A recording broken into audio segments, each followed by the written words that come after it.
A guy in a red hoodie was standing in a huge arena. Right in front of him was a huge red monster. The monster swings in order to strike. At this moment, the guy thinks that all this is very exciting. Now the monster will strike a very strong blow so that the other monsters who were sitting in the stands and shouting have fun. It is at this moment that the guy for the first time in his life is seized with insane laughter. Perhaps he now has an answer to the question he has been asking himself all his life. The monster's fist is practically at the guy's face, and he wonders, is he a madman among saints or a saint among madmen? A woman with blue hair held her son by the shoulders and, smiling, congratulated him on his birthday. The boy named Gabriel was very happy. He looked inside the box and greeted the cat that was sitting in it. The white cat meowed in response. The guy was very happy. All his life, Gabriel remembered one thing about himself. He was an unusual boy, as he had a peculiarity. He stood with his eyes wide open and looked somewhere. There was the sound of a basket falling and the mother's alarmed cry. She was looking at her son, who was standing next to the cat. Gabriel turned around and asked why mom was so worried.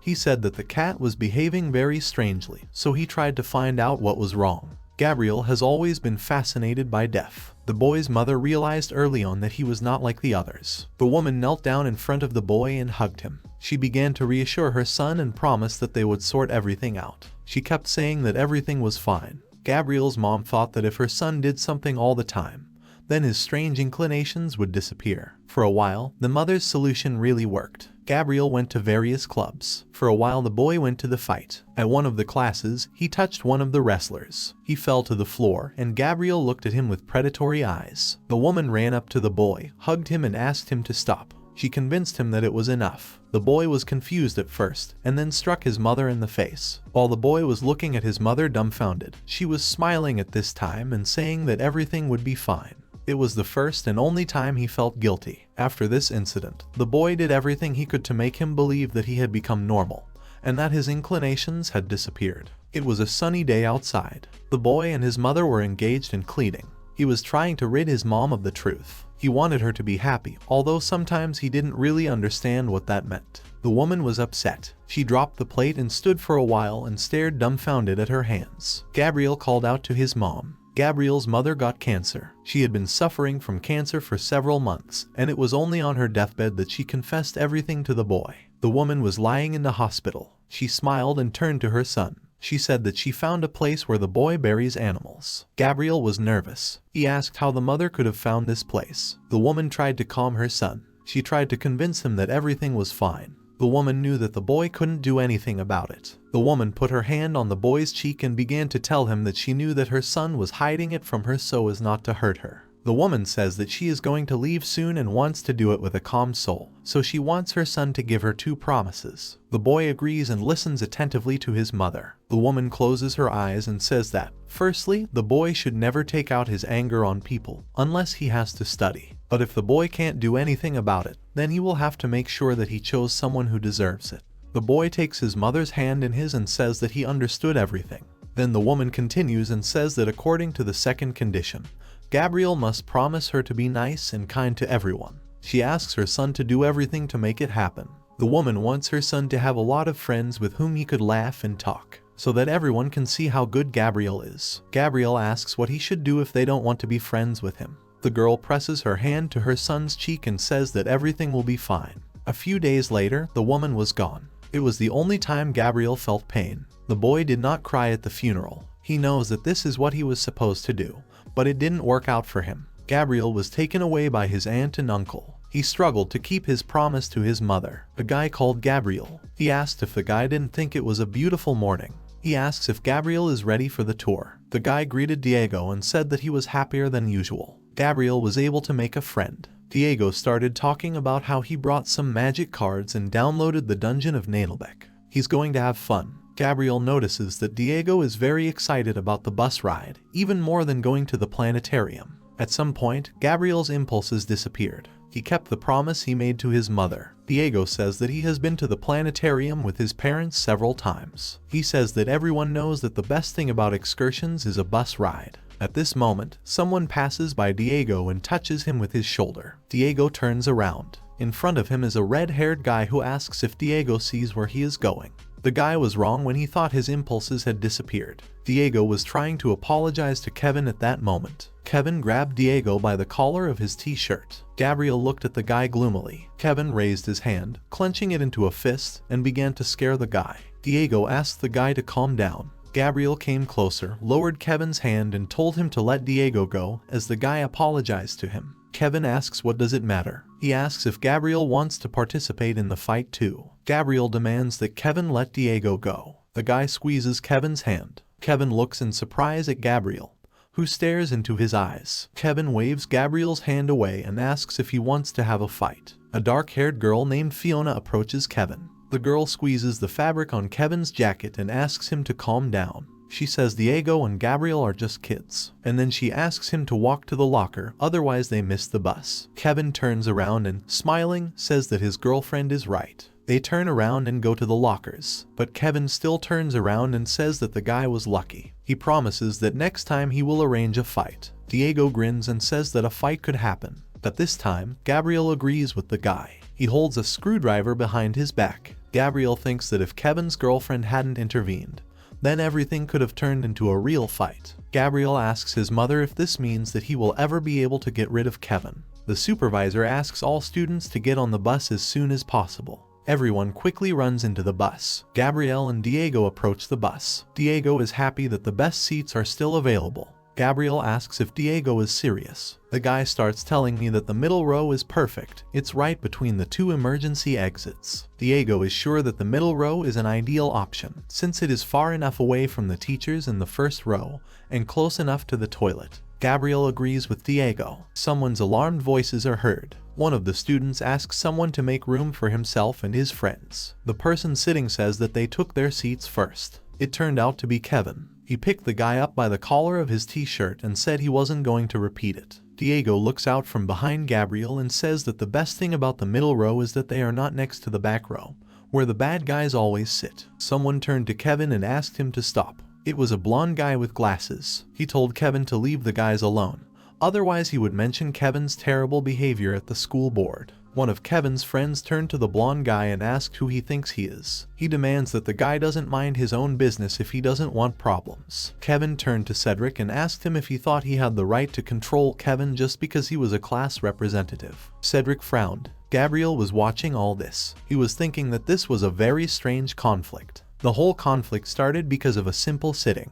After that, the guy thought about it and decided that it was probably because of something else. Gabriel understands that Kevin wants to show the group that he is an alpha male, even if it's just a simple place. Cedric began to retreat. He witnessed such behavior every day, did not even think to interfere. Gabriel wonders why he decided to intervene this time. The guy wonders if Cedric really cares about his classmates or just wants everyone to believe him. Gabriel doesn't understand the meaning of all this conflict. The supervisor gets on the bus and demands that everyone shut up and sit down in their seats. Kevin turns around and, tusking, says that Cedric is lucky. Cedric looks gloomy and the supervisor looks at the guys with a question. The supervisor asks if everyone got on the bus. When he realizes that all the students are there, he says that now they can go on an excursion. The girl raises her hand and says that Melissa is not on the bus yet. The supervisor asks why Melissa is not on the bus yet. One of the students asks everyone to look out the bus window as she saw Melissa walking to the bus. A red-haired girl ran to the bus and asked everyone to wait for her. When she gets on the bus, she is met by her supervisor. He says the girl is always late. The supervisor asks when Melissa will do her best to prevent this from happening again.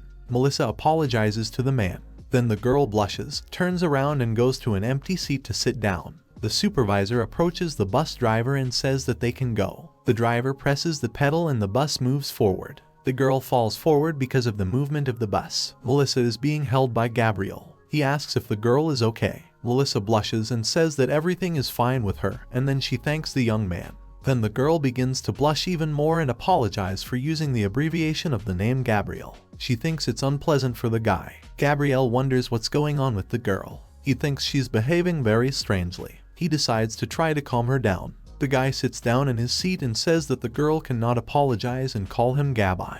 Then the guy suggests that the girl hurry up and find her place. Melissa apologizes again. It's a sunny day outside. The bus is traveling on the road. At this time, the supervisor passes through the rows. When the supervisor stands right at the entrance, he says that they won't be going for long, so he offers to walk again according to the program of their visit to the planetarium. As soon as the man begins to tell the plan, the bus abruptly begins to shake. All the students become tense. The bus continues to drive calmly again. The supervisor turns around and asks what just happened. He wonders if it was an earthquake. The driver has no idea. Diego turns to Gabriel and asks what the young man thinks about this. Gabriel smells a strange smell and Diego apologizes and says it's because of stress. That's not what Gabriel is talking about. He turns around and says he smells like sulfur. Diego doesn't understand at first, and then he sniffs and really smells sulfur. Purple lightning strikes the ground right next to the bus. Kevin shouts, asking if the other students have seen the huge lightning. At this time, a girl snuggles up to him. Lightning strikes all over the bus. Diego turns to the window and asks what's going on. Gabriel takes out his phone and notices that it has completely sat down, although a minute ago it was charged. A funnel forms near the bus. Gabriel buckles in, and Diego shouts that something unusual is starting again. Gabriel asks if Diego can stop screaming. Gabriel bends down to his knees and covers his head, and Diego still stops screaming. The supervisor shouts to everyone to hold on. The funnel begins to lift the bus. All the students are screaming in fright. Melissa is holding onto the seat at this time and looks around with fear in her eyes. Cedric sits in suspense. Kevin is holding his girlfriend, and Diego and Gabriel cover themselves with their hands. The funnel sucks in the bus and disappears. Now the road is empty, and the weather has become clear and sunny again. Gabriel opens her eyes. He swears because he lost consciousness while their bus was lifted by a funnel. Gabriel looks around and wonders if the tornado is over. He expected more damage and did not expect to stay alive. Gabriel turns to Diego and says that apparently they were lucky. The guy asks if Diego is okay and if he is injured.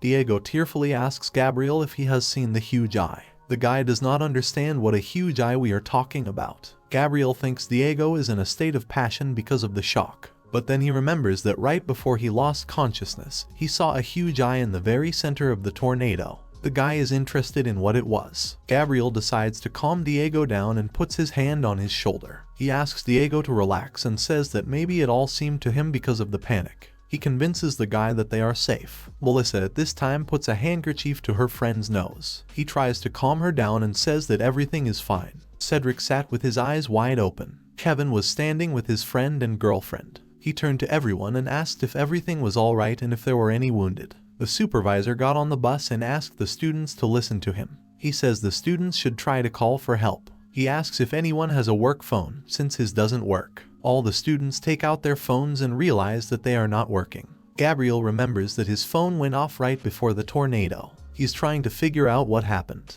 The guy looks out the window and notices that the dust still hasn't settled and he can't see anything from the window. Then the guy opens his eyes wide in surprise. He sees a strange creature with a wide smile all over his face. Gabriel wonders what kind of creature it is. He thinks he's hallucinating. The guy is also considering the possibility that he hit his head hard. Once again, the guy is trying to figure out what's going on. Diego also notices the creature. He screams and asks what it is. All the students notice a strange creature outside the window. The guy understands that everyone sees this creature. Kevin shouts, asking what kind of creature is outside the window. The creature tilts its head and says it finds it interesting. Gabriel is amazed that the creature is talking. The creature flies up and screams that the party will be exciting. The creature descends right in front of the bus. It welcomes all the passengers of the bus who are shocked. The creature bends down and asks everyone to leave the bus. All the students are standing motionless. The creature, noticing this, raised his tone and repeated the request. Everyone immediately ran out of the bus. The girl snuggled up to Kevin and asked where they were. The guy replied that he didn't know and added that he had a bad feeling.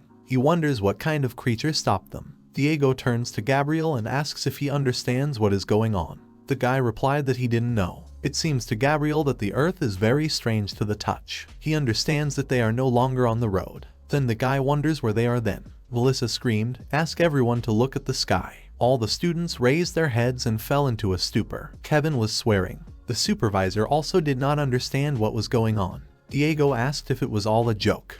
Gabriel found it something interesting. There were 2 pink planets in the sky. Everyone realized that they were no longer on Earth. The creature flew up and laughed. The dust cleared, and the students began to look around. They saw bleachers and strange creatures. All the students were amazed. The creature with wings addressed everyone and greeted them in the arena. All the unknown creatures immediately screamed with delight. The creature called itself the Speaker. It announced that it will accompany all the spectators and participants. The creature started talking about everyone getting ready for a bloody day during which numerous warriors would fight each other for their fun.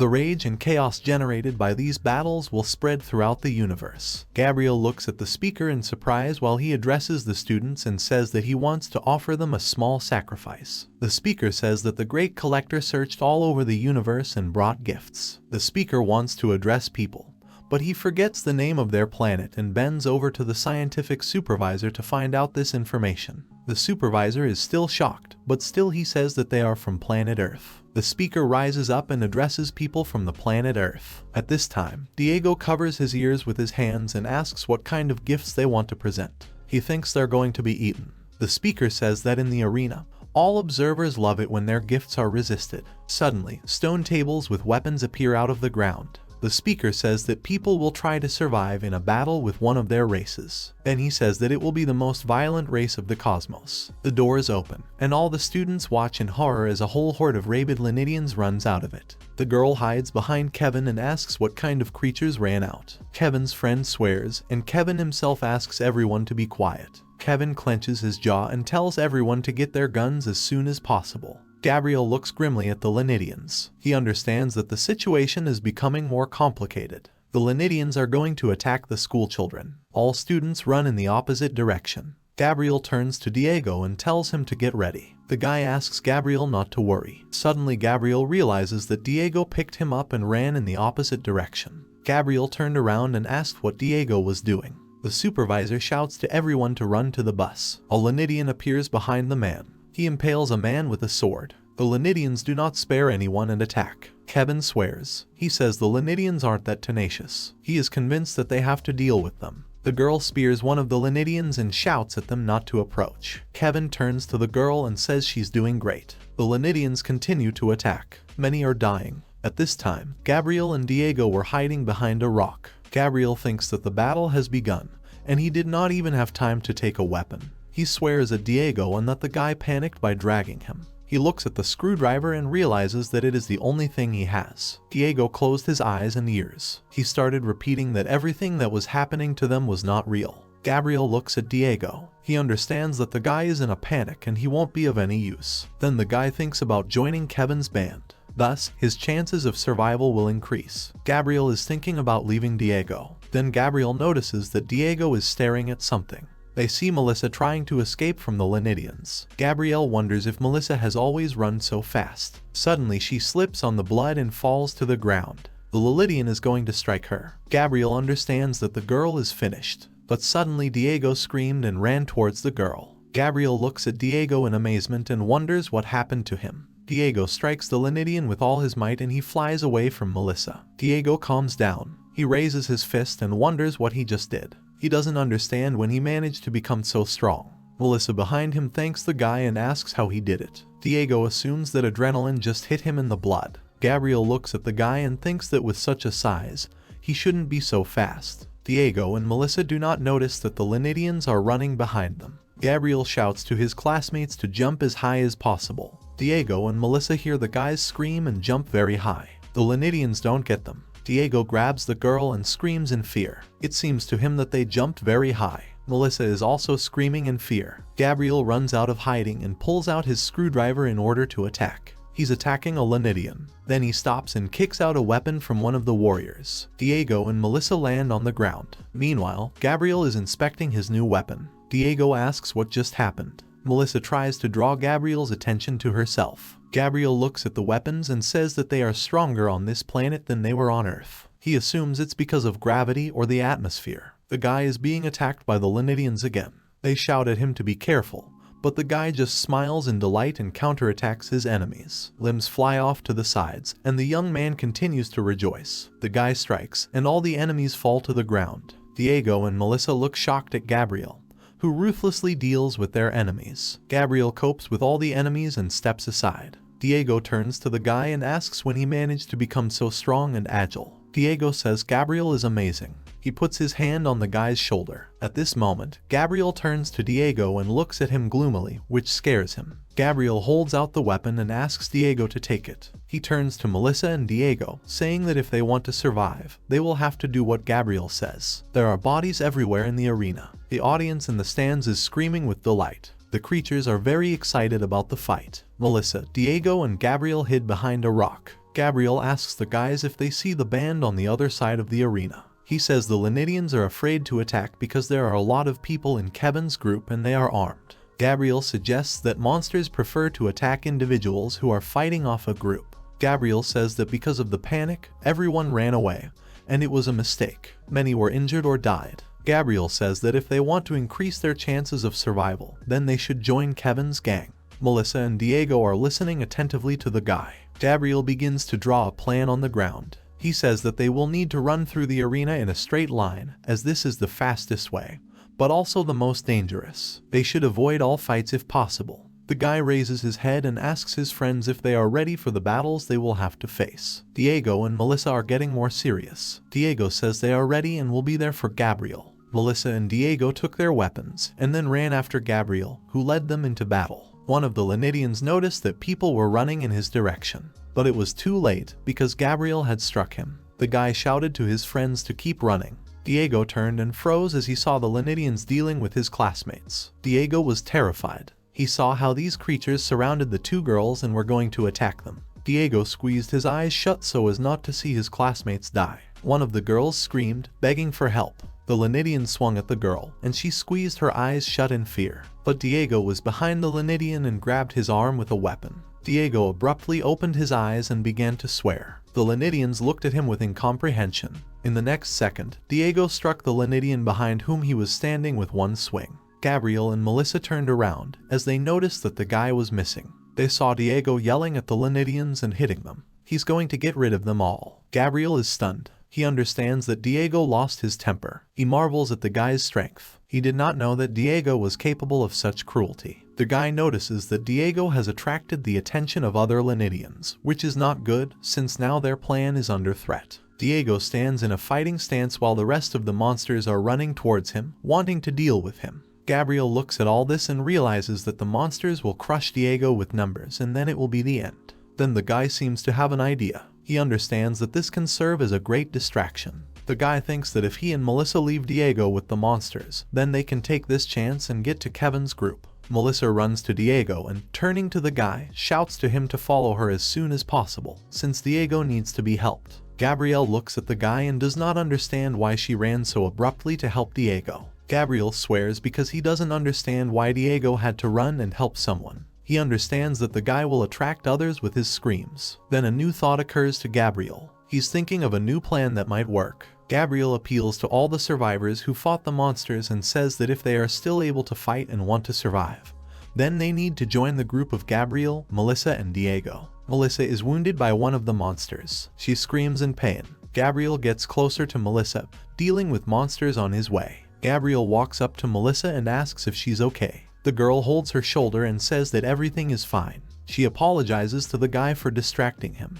Diego and Gabriel strike at the monsters that tried to surround them, but they couldn't keep up with the guy's attacks. The guy swears because he understands that all the other survivors don't care about rallying. Gabriel's classmates are just trying to save themselves, taking advantage of the fact that the monsters have switched to Gabriel's team. Gabriel looks at his teammates and realizes that he should have left Melissa with Diego to do the same. The number of survivors in the arena is decreasing. Gabriel and his team continue to fight. The guy thinks that he behaved very stupidly. He doesn't understand why he would risk his life for others. He thinks it's not rational. The guy strikes one of the Lenidians and, because of his thoughts, does not notice how they crept up on him from behind. The guy thinks that he is on his own. It is at this moment that one of the monsters is going to strike him. Gabriel thinks this is the end of him. Before his end, he remembers his mother with a smile on his lips. The guy gets blood on him. He opens his eyes and sees that Kevin has struck a Lenidian who was trying to attack him from behind. The guy is surprised, as he did not expect help from Kevin.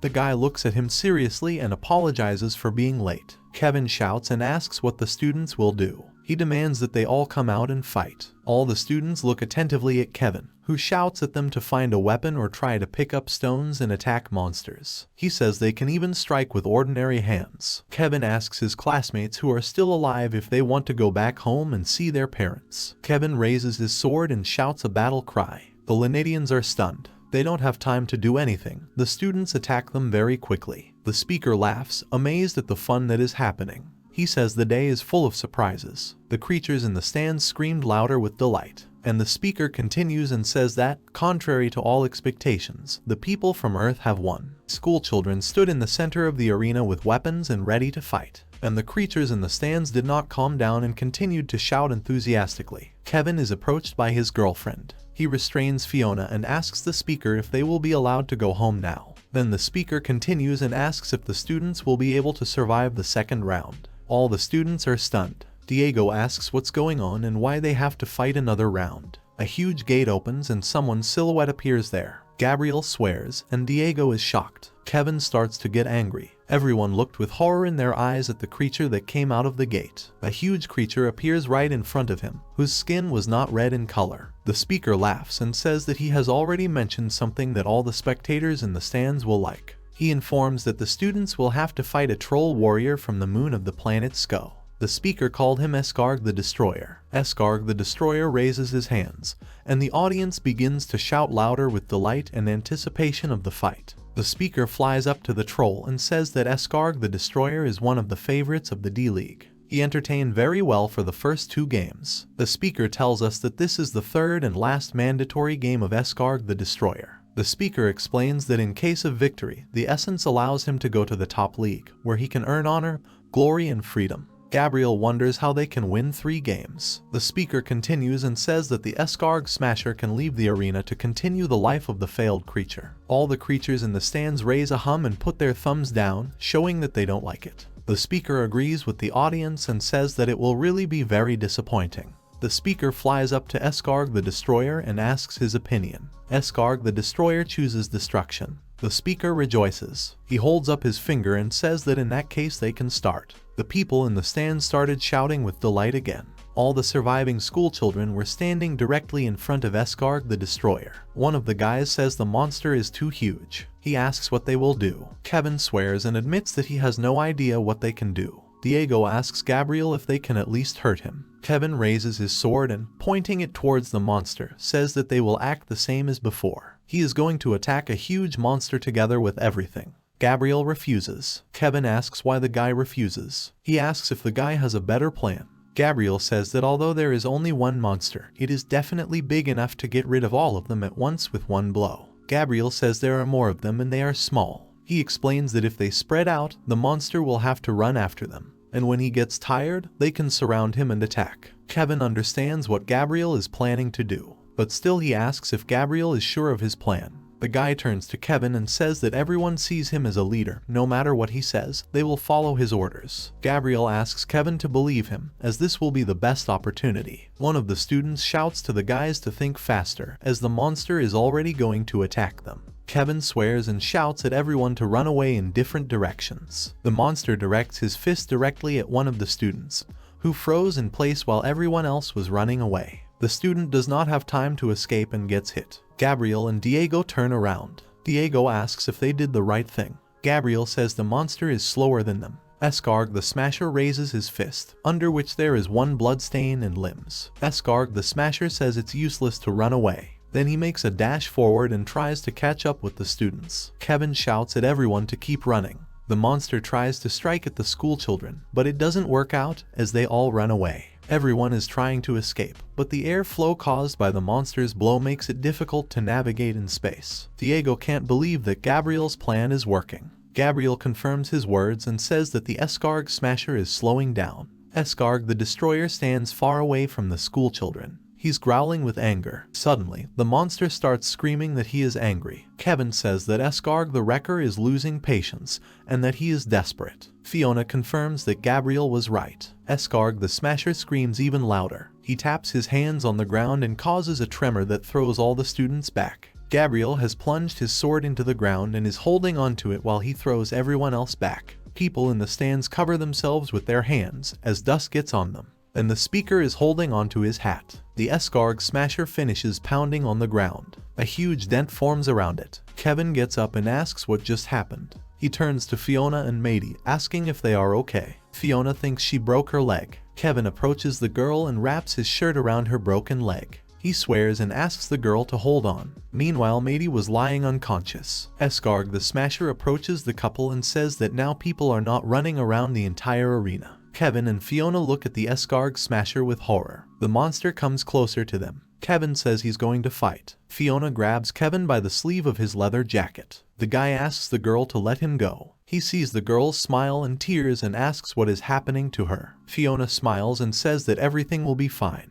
Kevin looks at the girl dumbfounded at first, and then he smiles sharply. He thinks that in the end it won't get any worse. The guy holds the girl by the shoulders while the Escargot Smasher swings his fist in order to strike. Then the sound of a blow is heard. Kevin opens his eyes and sees that Gabriel has kicked the monster right in the face. Gabriel is angry at this moment, as he realizes that he has made a terrible mistake. Kevin screams at the guy while Gabriel bounces off the monster after being hit, and Escargot himself falls forward. All the creatures in the stands began to shout with delight again. Gabriel lands on the ground next to Kevin and Fiona. Escargot began to rub his cheek. He says that the Earthman suddenly finally started fighting. Then the monster grins and says that the Earthman is funny. Gabriel thinks to himself that he did a stupid thing, since now the monster will focus only on him. The guy raises his swords. At least now he knows that he can strike the monster and defeat it. The guy makes a dash forward to attack. Escargot swings and aims his fist straight at Gabriel. Gabriel stares at Escargot the Destroyer. He repeats to himself several times that he needs to stay focused. The Escargot Smasher misses and hits the ground with his fist. Gabriel is running away from him at this time.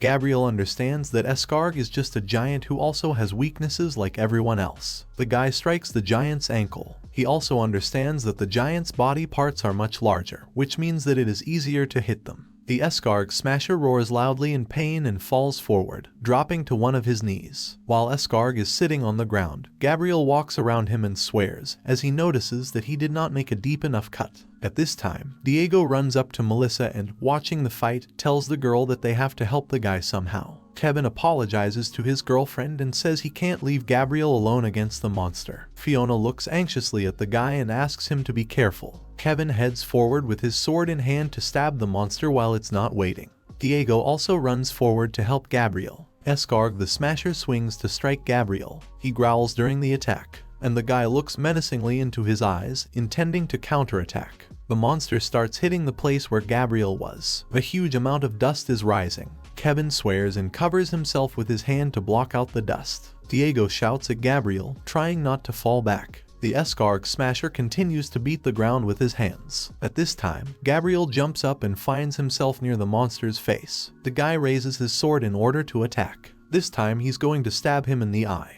Escargot smiles rapaciously and blocks the guy's attack, causing him to fall to the ground. The guy hits his back hard and lies practically unconscious. Escargot the Smasher looks at the guy who is lying right in front of him with a smile on his face. Gabriel gets up and swears, as he did not expect the monster to be able to block his attack. Escargot the Smasher begins to laugh. He smiles and says that the Earthman is very funny. The creatures in the stands also start laughing as Gabriel gets up from his knees and tries to get to his feet. When the guy does get up, he holds his hand and realizes that he now has several fractures. The guy raises his head and looks at the stands, but he can't focus his eyes. He thinks that, apparently, this time he lost. It's very difficult for a guy to stand on his feet. At this time, Escargot the Destroyer is standing right in front of him. Gabriel chuckles. It's very quiet at first, but then his laughter gets louder. Escargot looks at the guy suspiciously. The creatures in the stands fell silent and also did not understand why the guy was laughing. Escargot hears the guy's laughter and chuckles thoughtfully. The guy raises his head and looks at the monster with a crazy smile. Escargot is getting angry. The guy thinks that everything that happens to him is very exciting. A monster is about to get rid of him to amuse other monsters. And it was at this moment that, For the first time in his life, the guy is seized with insane, uncontrollable laughter. While the monster is swinging, the guy thinks that maybe he has an answer to the question that he has been asking himself all his life. Is he a madman among saints, or a saint among madmen? Escarg strikes, but misses again and hits the ground. Meanwhile, Gabriel jumped up, pulling a screwdriver out of his pants pocket. The guy throws a screwdriver right at the monster. The question that Gabriel has been asking himself all his life now has no interest for him. Now everything that happens doesn't make any sense to him. Escarg screams in pain and presses his hand to the eye that was hit with a screwdriver. The guy lands on the ground, near the monster's feet. At this time, Gabriel picks up a spear and thinks that there are no madmen or saints. The guy jumps and raises his spear in order to strike the monster. The moment Gabriel plunges his spear into the monster,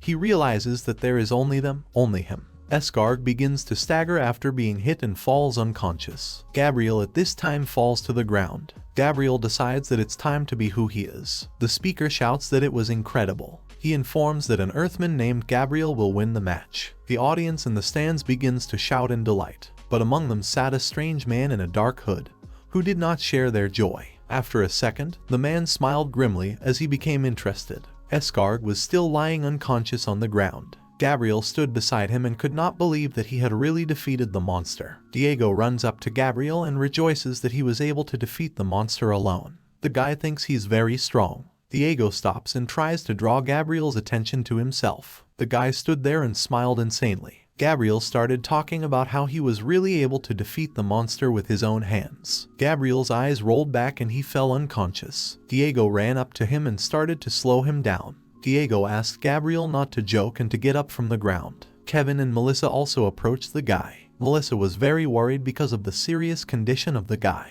Suddenly, a robot appears near the guys, performing the functions of a medical worker. He said that the guy got a direct hit from the monster, and most likely now he has serious injuries. The robot asked everyone to move away from the guy. The robot then approached Fiona and began scanning her leg. The robot reported that the healing of the girl's leg would take several minutes. The girl hesitantly thanked the robot. Robots were engaged in healing all the surviving schoolchildren. One of the students looked at his hand, which had been healed, and was amazed that the pain had gone somewhere. One of the robots scanned Gabriel's body. During the scan, he reported that Gabriel's internal organs were significantly damaged. The guy needs to be urgently placed in a recovery capsule. Diego approaches the robot and asks if his friend will survive. The robot asks the guy to move away as he interferes with the evacuation of the patient. The robots picked up Gabriel and began to carry him out of the arena. Diego and Melissa could only stare after them. The speaker sat down next to Gabriel's friends and asked them not to worry about the guy. He says the robots will take care of escorting the wounded to the infirmary and cleaning up the bodies. The speaker says he invites all survivors to gather around when they announce the results. All students gather around the speaker. Kevin asks what results the speaker is talking about. The speaker asks for the attention of the audience sitting in the stands. He informs that it's time to find out how many points the entities will give to the brave fighters. The audience was delighted. The speaker continued and said that entities would definitely reward a battle of such high quality. He asks what the audience is thinking. The students stared at the audience dumbfounded. A huge screen appeared near the stands, on which all the students and their characteristics were depicted. The speaker addresses the audience and says that he already mentioned earlier that the entities were impressed by the performance of the new fighters. The students achieved the feat by having 5 fighters with more than 1,000 points. The speaker reports that this happens very rarely, and one of the fighters even reached an incredible score of 3,000 points. The screen showed Gabriel, who had 3,000 points, and Kevin, who had 1,500 points. The speaker shouts that the results of schoolchildren are incredible for the first fight. Kevin chuckles, and the speaker goes on and says that Gabriel White obviously has a bright future. Melissa turns to the speaker and he interrupts his speech. The speaker leans over to the girl and asks if there is any problem. Melissa says there are 16 names on the screen, but there are only 15 of them. The screen shows Cedric, who had 0 points. The girl says that Cedric is not with them. The speaker smiles and says that this is his mistake, which he made out of stupidity. He thanks Melissa. The speaker raises his hand and says that he forgot to inform about one very important thing. The speaker directs his hand to the pile of bodies and lifts Cedric from under it. The creature pulls the guy to him and grabs him by the neck. The guy starts to choke, and the speaker asks everyone to look at the coward. All the students are shocked because they thought that Cedric was gone. They didn't see him the whole fight. The speaker smiles broadly and asks if Cedric thought he was smarter than others since he hid under the bodies. The creature wonders if the guy really thought he wouldn't be seen. Cedric asks him to let him go. The speaker pushes Cedric away from him and says that running away from combat is not a viable option for long-term survival. The speaker raises his voice and tells the students to fight and survive. In this case, they will have a chance to earn enough points to redeem their freedom. The speaker laughs and says that once they are chosen, they will not escape from the arena until they win. Kevin approaches the speaker and asks how many points they need to be released. The speaker looks at the young man with a smile. The speaker says that school children will not need so many points to be released. He smiles even wider and calls the number of points equal to 100,000. And then he laughs out loud. Diego is shocked. He asks why they were given so few points for a fight in which they were able to survive and win. Melissa says it's impossible, and Cedric, in a panic, covered his head with his hands and began to scream. Kevin smiles. The next second, he points his sword at the speaker and, demanding to be listened to, says that they will reach the required number of points in the shortest possible time. Kevin says the speaker can bring the next monster to battle. He's going to join the fight and win as soon as possible. The speaker smiles discreetly. Then Kevin becomes more serious and asks if the speaker is going to interfere with them. The next second, the speaker is behind the young man. He puts his hand on his shoulder, and Kevin falls into a stupor. The creature says that he likes the young man's growl. Fiona begins to worry about Kevin. Meanwhile, the speaker leaned over to the young man and told him that the shift of school children was over at the moment. He directed them to follow the robots. They will take them to the recreation area and answer all their questions. The speaker pushes Kevin forward and tells him that they will see each other very soon,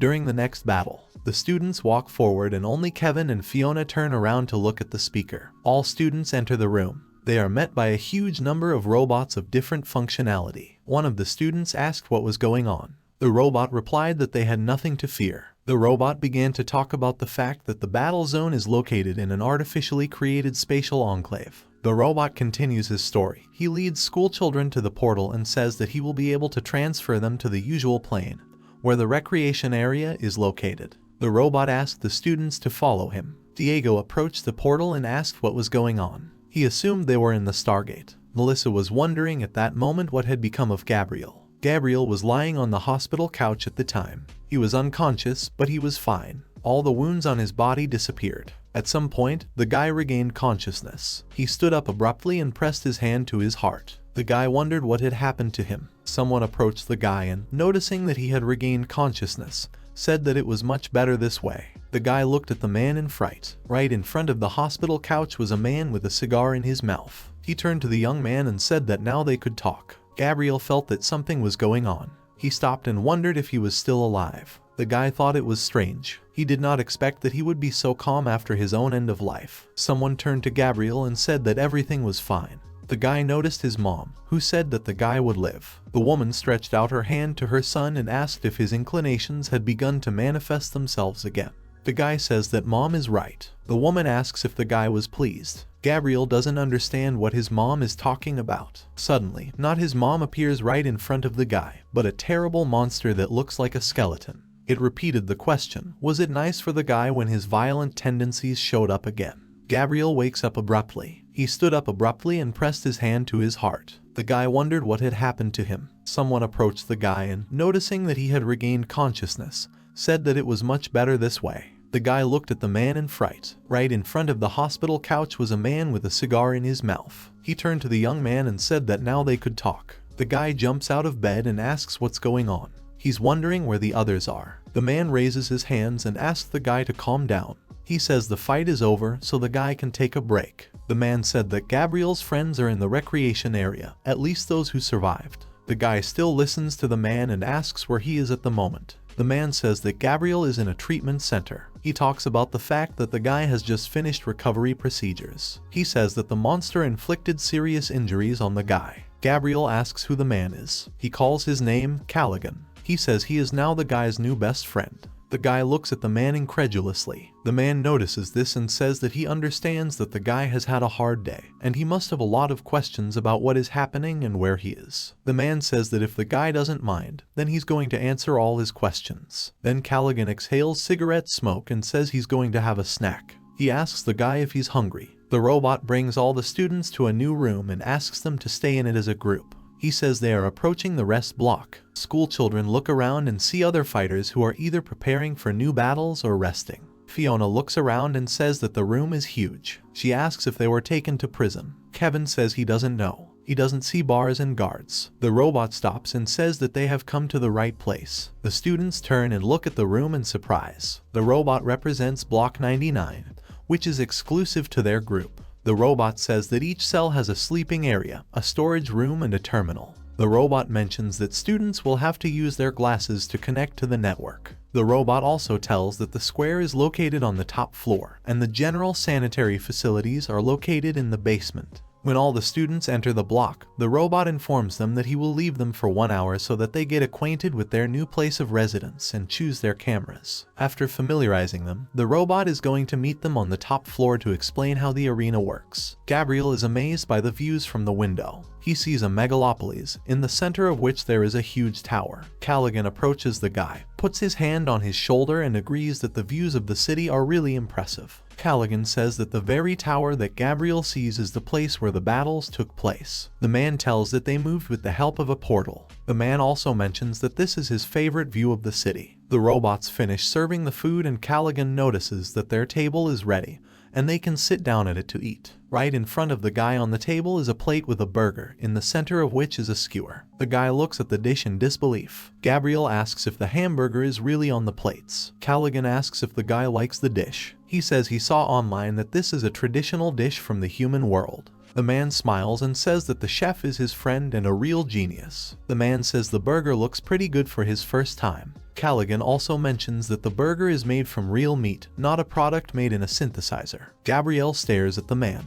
He thinks about Callaghan doing his best to be friendly, but the guy's instincts tell him that a man should not be trusted. Gabriel wonders for what purpose the man is trying to impress him. While Callaghan was drinking a drink from a glass, Gabriel asked what he wanted from the guy. The man smiled and put the glass on the table. The man is sure that Gabriel can't wait to hear Callaghan's full story. The man still agrees and begins to tell. Callaghan asks what is the level of civilization in the human world. Gabriel says that people are not yet mastering space travel. The man understands that in this case, people have not yet encountered other civilizations. The guy confirms his words. Callaghan asks if this means that school children saw their first aliens in the arena. He is interested in how the guy feels after this. Gabriel replies that since most of them wanted to get rid of him, he was not very pleased. Callaghan laughs and says that in this case he will have to start the story from the beginning.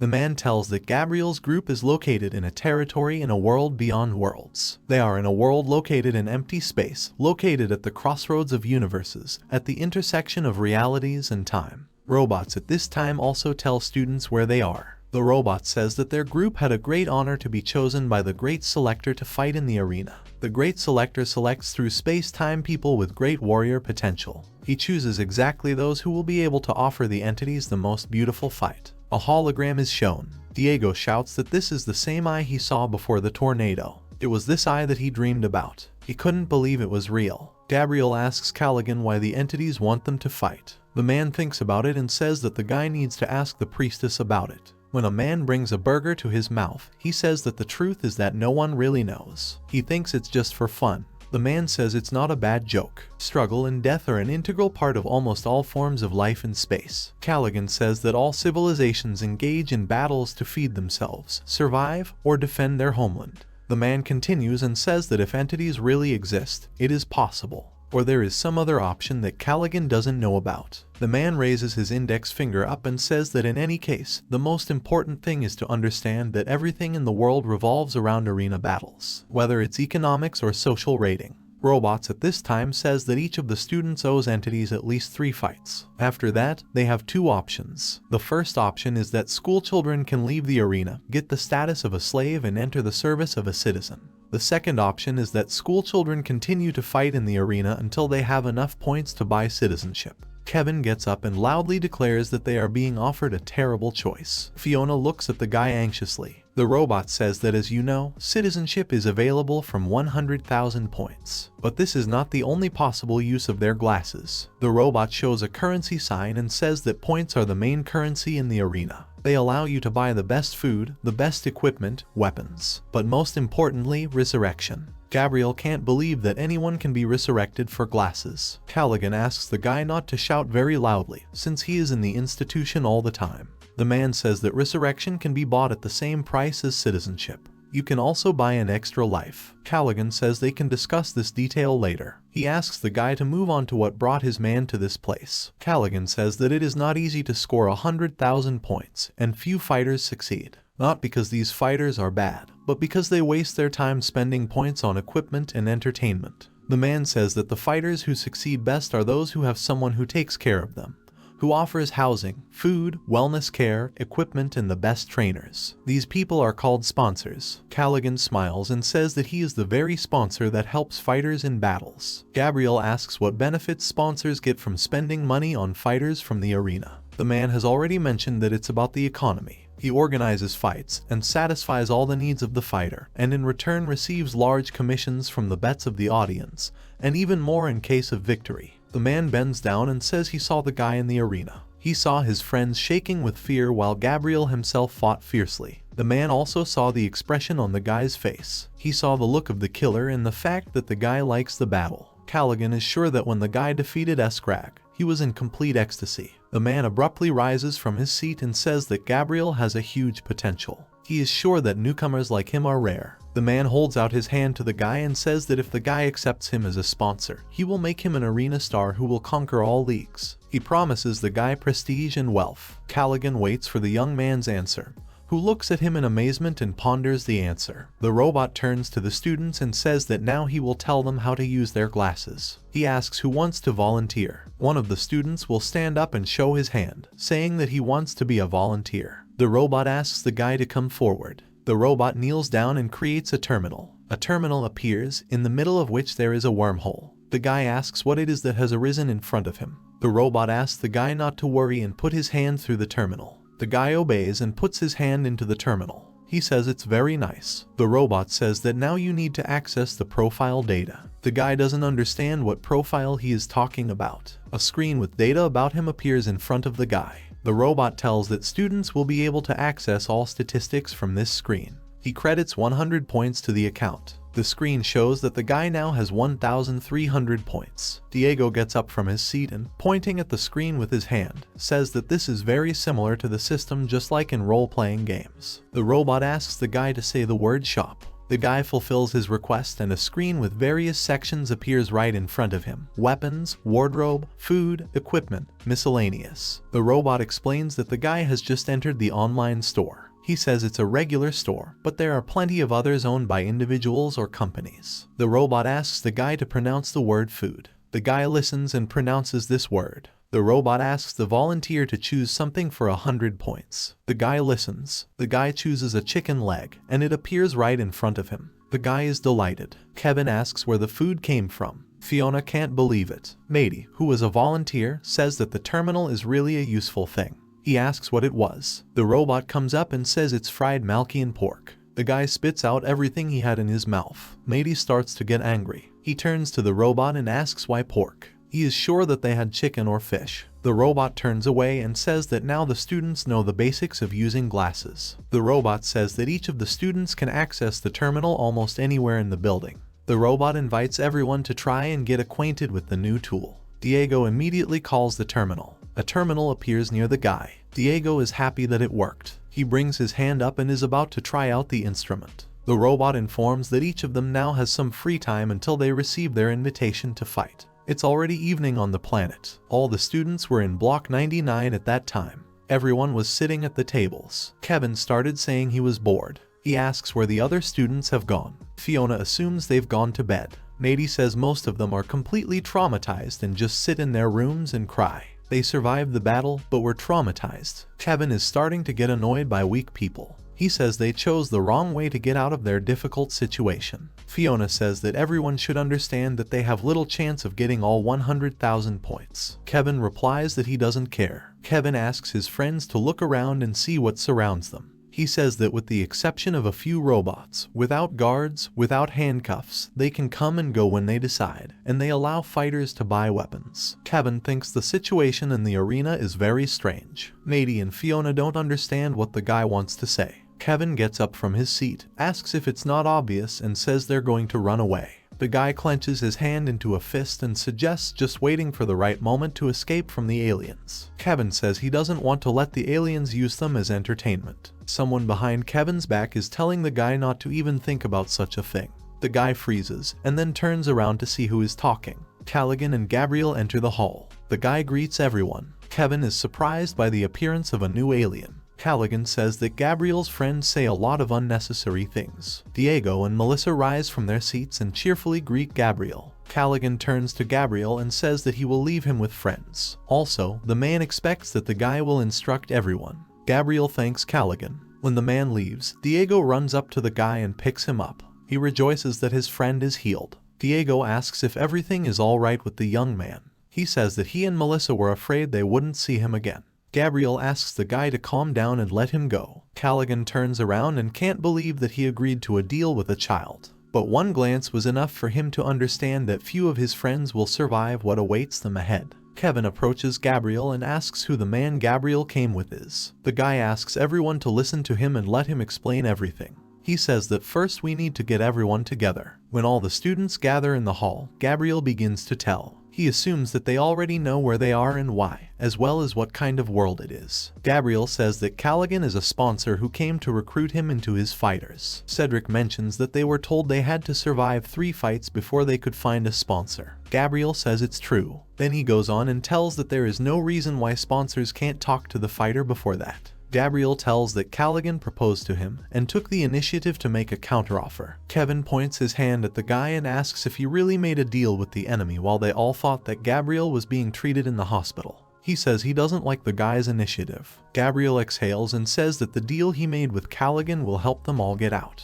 The guy also says that Kevin didn't really care about his initiative when the guy saved his life. Kevin starts to get angry. Gabriel says that if they survive the next 2 battles, Callaghan intends to sponsor them all. He considered this option and realized that this was the best outcome of events at the moment. Gabriel says that those who survive their next fight will not be separated from the rest of the group. He convinces that no matter what happens, they will all stay together as people. While everyone is looking intently at Gabriel, he continues and says that those who want to stop fighting will work for Callaghan as subordinates. The man gave his word that they would be treated well. Diego asks Gabriel to stop and tell him what Callaghan will get from all this in exchange. Gabriel says that Callaghan agreed to everything on the condition that Gabriel would join him and fight exclusively for him. The guy says that even if all the students decide not to fight anymore, he will be the only person who will definitely continue the fight. Everyone exclaimed. Diego and Melissa think it's unfair. Kevin assumes that Callaghan thinks the others are weak. Kevin comes forward and says that the guy's stories are nonsense. He says they don't have to follow the plan that Gabriel suggested. Kevin is sure that they just need to figure out a way to escape.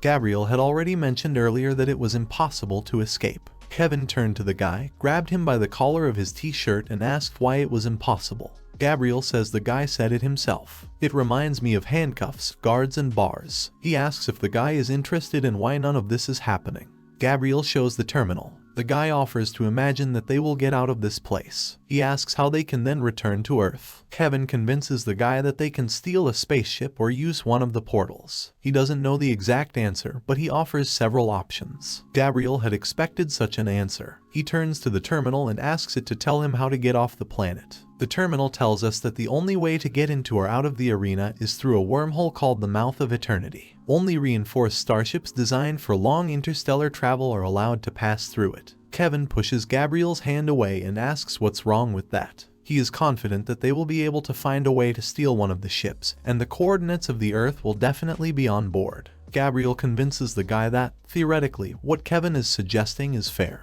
But his plan is very difficult to implement, but not impossible. Gabriel says that there is one problem. The guy turns to the term and asks when the next vortex will open. The terminal tells us that the Mouth of Eternity will reappear in about 3 years and 9 months within 21 days. The students are shocked. Kevin falls to his knees. He can't believe it. Gabriel says whatever they do, they will have to live in this world for at least 4 years. He thinks it's quite a long time. While all the students are staring at Gabriel, the guy says that they are not handcuffed and locked up for the simple reason that there is no need. This whole world is a prison. Fiona runs up to Kevin and, sinking down in front of him, asks if the guy is okay. Kevin can't believe all of this. One of the students asks what they will do now. He is sure that they will not live that long. It was obvious to Gabriel that this announcement was supposed to be a blow to the morale of school children. However, he is surprised by Kevin's reaction. He thought the guy was stronger than that. Gabriel was going to make Kevin the leader of the group, but now he will have to accept and abandon this idea. Gabriel asks everyone to calm down and listen to him. He says that any escape attempts are impossible until the next wormhole is opened.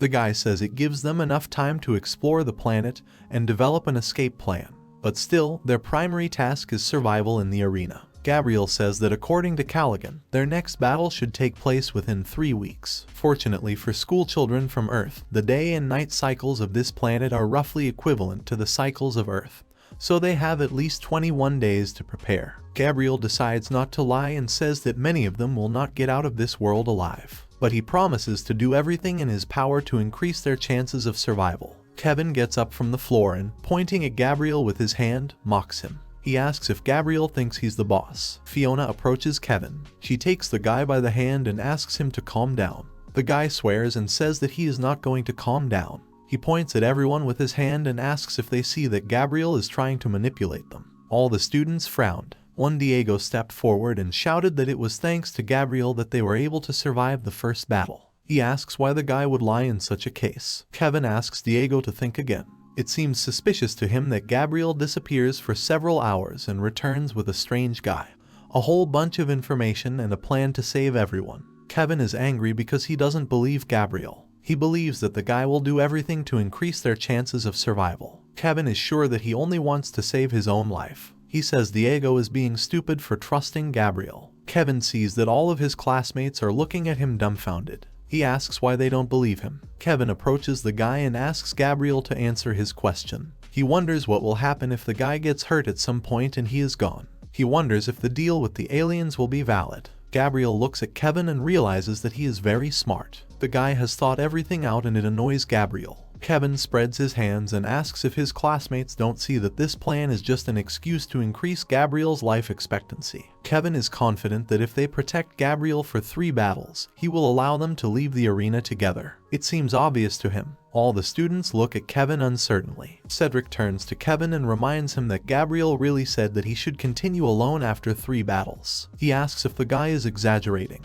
Kevin points his hand at the guy and demands that he shut up. He told Cedric to go back to his tactics of hiding under bodies. He says he gets sick when he looks at Cedric. Kevin asks everyone to think about it. He says Callaghan is only interested in Gabriel. And then he has a question. If the guy is gone, then why would he fulfill the terms of the deal? Gabriel frowns. He understands that it's time to end this discussion. He needs to create a distraction. Gabriel approaches Kevin and asks him to listen to the guy. He asks him to calm down. Kevin interrupts Gabriel's speech and stabs him. Gabriel smiles because Kevin didn't suspect a trick. Gabriel gets into a fighting stance, and Kevin asks who the guy thinks he is. Kevin tries to strike, but Gabriel intercepts his arm and throws him into the wall. Kevin gets to his feet and glares at the guy. Kevin says that the guy will see what he is capable of. When Kevin is about to attack again, Diego gets between him and Gabriel and asks everyone to calm down. Gabriel approaches Diego and asks him to calm down too, since, in his opinion, there is nothing special about this. It seems to the guy that Diego's intervention only made the situation better. Kevin shouts for Diego to get out of the way and not get in his way. He asks if the guy thinks he can stand up to him. Diego says he spent the day getting rid of goblins with his own hands. He survived a giant troll,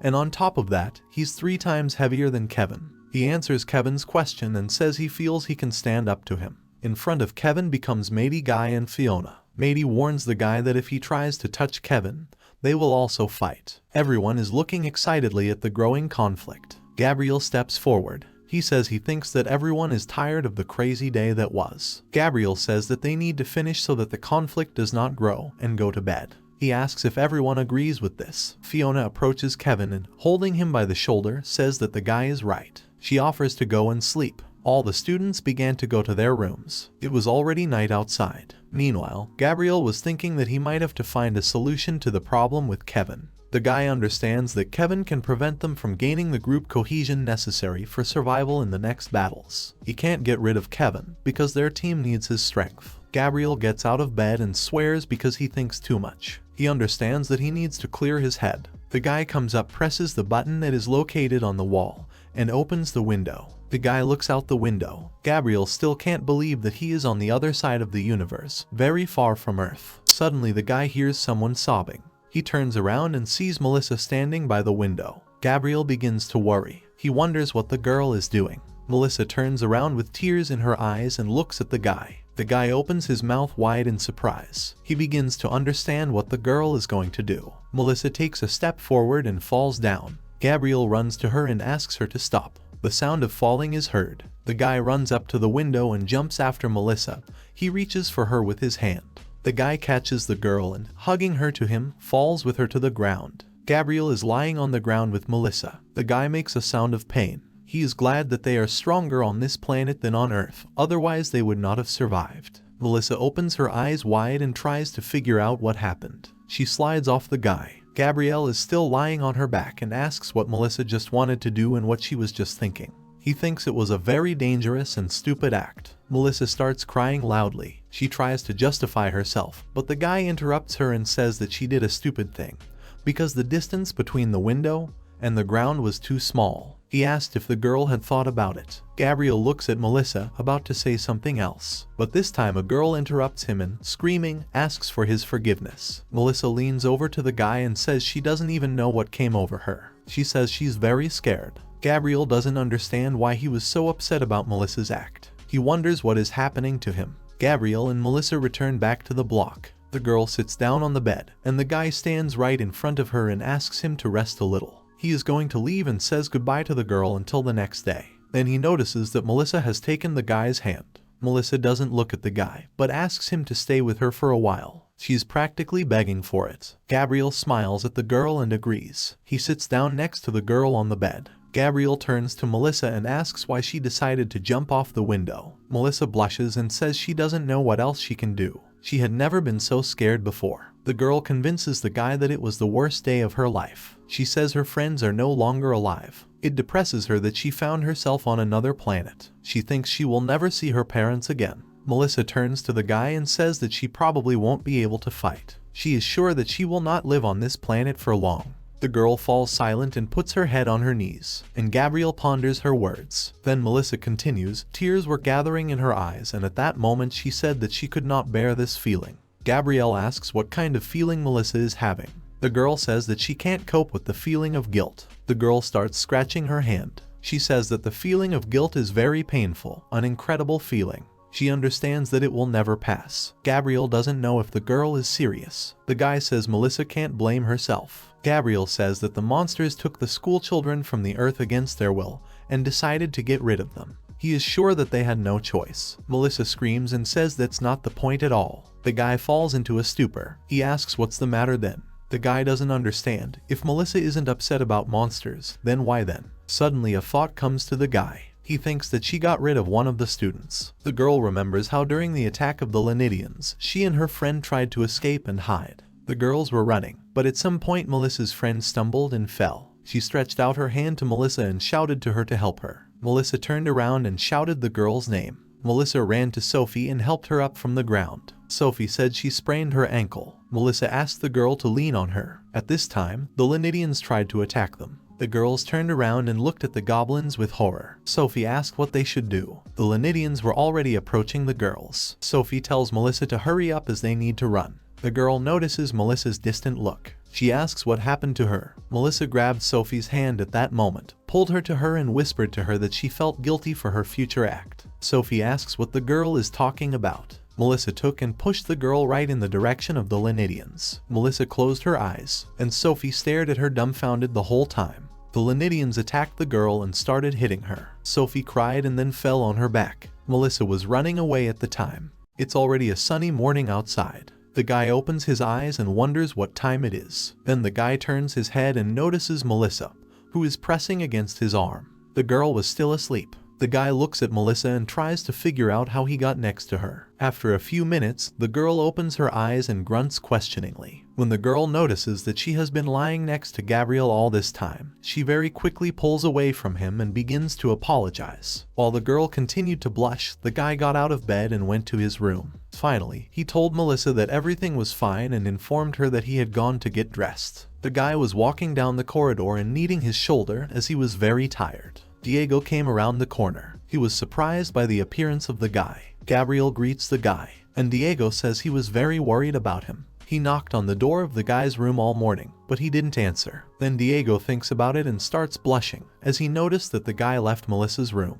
He asks if Melissa and Gabriel really spent the night together. Gabriel closes his eyes, walks on and tells Diego not to think about stupid things. He says he just went to check if everything was okay with the girl. Then the guy remembers that the girl asked not to mention her rash act. Moreover, it will only confuse everyone more. Diego waves to Gabriel and says that they will see each other again upstairs for breakfast. Gabriel agrees with the guy and says that he will get dressed and go downstairs. The guy goes into his room, opens the closet and takes out his red hoodie. Gabriel examines his hoodie and notices that it is ruined. The guy pulls out a terminal and asks him to open the screen to see what kind of casual clothes are offered on this planet. The guy looks at different clothes and understands that he needs to spend as few points as possible. He sees the prices and wonders if they don't have simple clothes. Then the guy notices the free clothes and rejoices. He clicks on a panel with ordinary civilian clothes, which is needed to greet new fighters in the arena. A guy buys clothes and notices that he can immediately put them on. He is very happy. Then the guy starts to shine.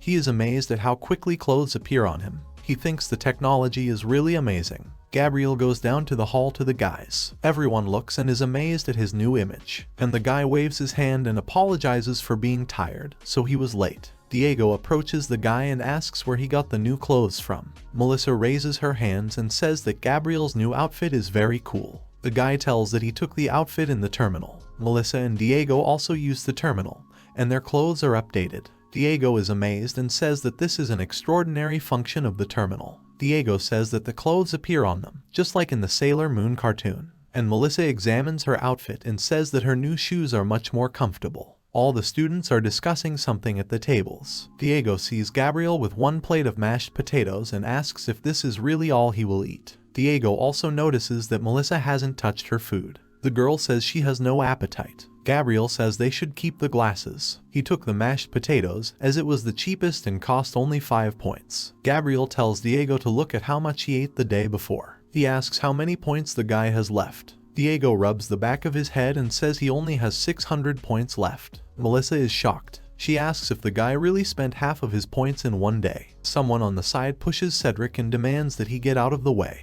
Everyone turns around and watches this scene. Cedric falls to the ground. Kevin, Fiona and Mady appear in the hall. Kevin turns to Cedric and reminds him that he has already said that Cedric should not stand in his way. Diego leans over to Diego and whispers to him that Kevin is making trouble for them again. Then Kevin turns around and looks in Gabriel's direction. Gabriel stares back at Kevin. Kevin is silent for a while, and then turns around and tells his friends that they need to leave. Gabriel is silent for a while. Melissa looks at Cedric and says that she feels sorry for him, because everyone blames him. Diego says it's natural since he didn't hesitate when hiding under the bodies while they were fighting. Diego says it's not that Cedric was afraid, but that he used his friends to survive. He thinks people like that do terrible things. Melissa directs her gaze to one place. She says that even if a guy thinks so, it does not mean that he is right. Gabriel suddenly gets up from the table and asks his friends if they want to take a walk outside. He says they are in another world now, so it would be a shame not to look around. Gabriel, Diego and Melissa go outside. Diego is delighted. He says that they really got into another world. Gabriel still can't believe they're in another world. He asks if his friends have seen different views. The guy says that he and Callaghan flew over crazier places than this. Gabriel thinks that this place is completely neglected compared to the part of the city he saw yesterday. The guy understands that they are in the slums of a poor neighborhood, probably populated mainly by prisoners like them. Gabriel thinks this is not a place where they can find a way to escape when the time comes. Melissa comes up to the counter and says she doesn't understand. She says they can buy already at the terminal. She asks why. In this case, she is being sold on the streets. The girl was looking at the fish on the counter. Gabriel replies that the food sold in the terminals is synthetic, but fresh on the shelves. He's just guessing. The girl asks if the guy likes organic and industrial food at home. Gabriel gives a positive answer. Then the guy comes closer to the girl and asks if she feels better from the previous day. Melissa blushes, but still answers and says that Gabriel cannot worry about her. She promises him that she will continue to live on no matter what. She thanks him for last night. Diego calls the guys and tells them to see what's going on. A huge crowd of creatures gathered, who shouted something with delight. Judging by the screams, they were watching the fight. Gabriel, Diego and Melissa came closer to find out what was going on. Gabriel noticed Kevin and was surprised. Kevin was fighting with someone. He was bleeding from his forehead. He stood in a fighting stance and said that this was not the end. A green creature stood in front of the guy, wiping blood from his lips and addressing Kevin. It says Kevin looks pretty tired. It's disappointed in the guy. The guy was still on his feet, but rested his hand on the asphalt. Gabriel was trying to figure out what was going on. At night, Kevin was lying in his bed with Fiona. The guy was looking at the ceiling with displeasure. Kevin recalled the battle with the Lenidians. He remembers how Gabriel struck a huge troll, thereby saving the guy and his girlfriend. He also remembers Gabriel's crazy smile. The guy sighs and swears. In the afternoon, Kevin was leaning against the fence. Fiona and Matey were with him as always. Matey started asking the guy what he was going to do now. Kevin asked what the guy was talking about. Matey crosses his arms and says he's asking about Gabriel's plan. He asks Kevin if he thinks they should follow Gabriel's plan. Kevin speaks negatively about Gabriel, and then says that the guy is just using them to increase his chances of survival. Fiona also folds her arms over her chest and says that Gabriel saved them one day ago from a huge troll. The girl understands that Kevin doesn't like this fact. Fiona says that no one cares if the plan serves Gabriel's goals, because they all have the same goals. Kevin says things he doesn't like about Gabriel. He notices something suspicious about him. Kevin becomes more serious and says that he has never seen such a creepy expression on Gabriel's face during a battle. He is sure that the guy cannot be trusted. Kevin turns to his friends and asks if they saw what happened in the arena. He says their company is stronger than the others. He is convinced that they will cope on their own. Matey agrees with the guy and says something is true. He believes that even though Gabriel defeated a huge giant, but they are the ones who defeated the Lenidians. They don't need others. Fiona asks when Kevin managed to change so much. She suggests considering the situation if they still do everything on their own and survive 2 fights. She says there's no guarantee they won't break up after that. Fiona says that's the whole point of Gabriel's plan. She turns to Kevin and says he's fixated on the fact that Gabriel is using them to survive. And that's probably true, but the girl does not see anything in it. Fiona says the guy's misplaced ego prevents them from seeing the big picture, but she agrees that their group is really the strongest. She is also sure that Gabriel understands this, too. The girl points her finger at the guys and says that Gabriel needs them as much as they need him. Fiona approaches Kevin, presses her hand to his face and says that his distrust of Gabriel does not matter. It also doesn't matter if the weak ones stay alive. Fiona is convinced that as long as they survive and stay together, it doesn't matter. Kevin lowers the girl's hand and still agrees with her. Then the girl folds her hands and says that now Kevin will have to go and make up with Gabriel, as well as apologize for last night. Kevin says there's no way he's going to do that. Fiona grabbed the guy and started saying that he would do as she says. She once again demands that Kevin go and make up with Gabriel. The guy tries to free himself and says that under no circumstances will he do it. The whole company goes down to the hall. Fiona tells Kevin that Gabriel should be in the common room. She reminds him to be nice and not forget to smile. Kevin makes a dissatisfied noise and says he will try. Cedric passes by the stairs, who bumps into Kevin without noticing him on his way. Kevin glares at the young man and then tells him to leave. Melissa, Diego and Gabriel hear Kevin and turn around at his voice. Then they see Cedric falling on his back. Kevin frowns and turns around, telling his company that they need to leave. Fiona tries to hit the guy and says he had to talk to Gabriel. Kevin shrugs it off and says he'll deal with it later. Kevin gets angry and says he needs to take a walk to calm down. The whole company goes outside. Matey asks where they are now. Kevin says that the place is very similar to the market from the movie Star Wars. Fiona says she doesn't like this place. Kevin starts laughing. Matey and Fiona ask what's funny about it. Kevin has just realized that they are the first people to visit an alien world. He laughs and says it doesn't make any sense. Matey starts laughing too, and Fiona looks at Kevin with a question. Matey spreads his hands and says that 2 days ago they were future unemployed adults, and now they are space explorers. He thinks it's absurd. Kevin starts laughing and starts joking about Neil Armstrong and Elon Musk in combat gear. Both guys start laughing louder, while Fiona looks at them and thinks that they will never be able to understand the humor of Kevin and Matey. Then the guys fall silent and try to figure out what's going on. They see a noisy crowd that has gathered and is looking at something. The company decides to come closer to see what's going on. They walk through the crowd and see 2 creatures fighting. One of the fighters gets hit and falls on his back. The creature that has won begins to shout triumphantly. Kevin asks if there are street fights going on at their market. Matey says that the fighter in his pants showed his best side. An alien in a red hat comes into the center of the battle and says that it was a great fight. He informs them that they have a winner and raises the hand of the fighter who was standing on his feet. The alien informs that the winning fighter takes his prize equal to 300 points. Matey asks if they can earn points outside the arena. Kevin can't believe it either. The alien asks who will be the next to challenge their winner. He asks who has the courage to step forward and enter the ring. Kevin raises his hand and steps forward, signaling that he is ready to fight. Fiona tries to stop the guy and asks him to come back. Matey swears at the guy. The alien in the red hat says that in order to participate, Kevin must bet 150 points. He says that the winner returns his points and gets the opponent's points. Kevin agrees. Kevin gets into a fighting stance. The winner appears in front of you. Both fighters are smiling. The alien in the red hat shouts that they can start. The fighter runs, intending to attack Kevin, and the guy screams with delight and reports that he will put all his strength into the first blow. Kevin strikes the fighter and he falls on his back. An alien in a red hat approaches Kevin and raises his hand, informing him that they have a winner. All the spectators begin to shout with delight. Kevin smiles and says it was easy. The alien asks Kevin if he will continue the battle. The guy agrees. He shows his fist and demands that the next fighter be brought to him.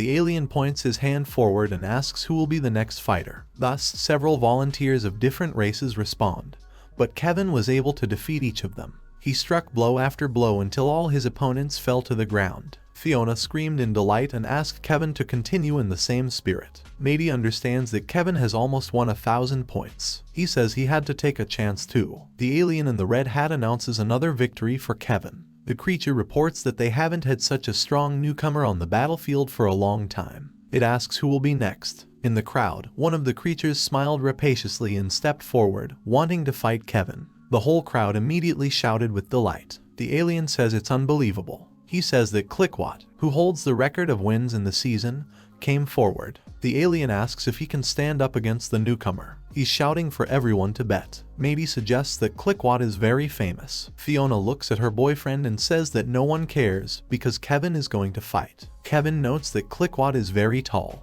He understands that he should be more careful. Clickwat was smiling rapaciously. He turns to Yuck and says that he wants to bet 500 points on the duel. Fiona is shocked by the creature's suggestion. She says it's a lot for one fight. Yuck points his hand at Kevin and says that you can bet 500 points on a fight only if another fighter puts the same amount. Kevin agrees. Clickwat and Kevin stand opposite each other. Yuck gives the command that they can fight. Kevin lunges forward to attack Clickwat. He decided that he would not give his opponent time to attack. The guy makes a jump and is about to strike, but he suddenly gets hit and flies back. Fiona and Matey stand and look at the fight in shock. Kevin looks at Clickwat and swears. He asks how the creature could hit him, how it managed. The guy got up from the ground, wiped his mouth and again made a jerk to strike. He decides he's going to beat Clickwat anyway. But the guy does not have time to run to Clickwat, as he already receives several blows. He flies back again, cursing. The guy falls to the ground. Kevin is trying to figure out whether it seems to him or not that Clickwat is hitting him when he is not even within his reach. He's trying to figure out how Clickwat does it. Matey shouts to Kevin and informs him that Clickwat is lengthening his arms. While Kevin ponders his friend's words, Clickwat tries to hit the guy, but he misses as Kevin dodges. Kevin looks at Clickwat's arm, which was trying to strike, and notices that it has really lengthened. Clickwat puts his hand back in place and says he thought he could beat the guy while he listened to his friend.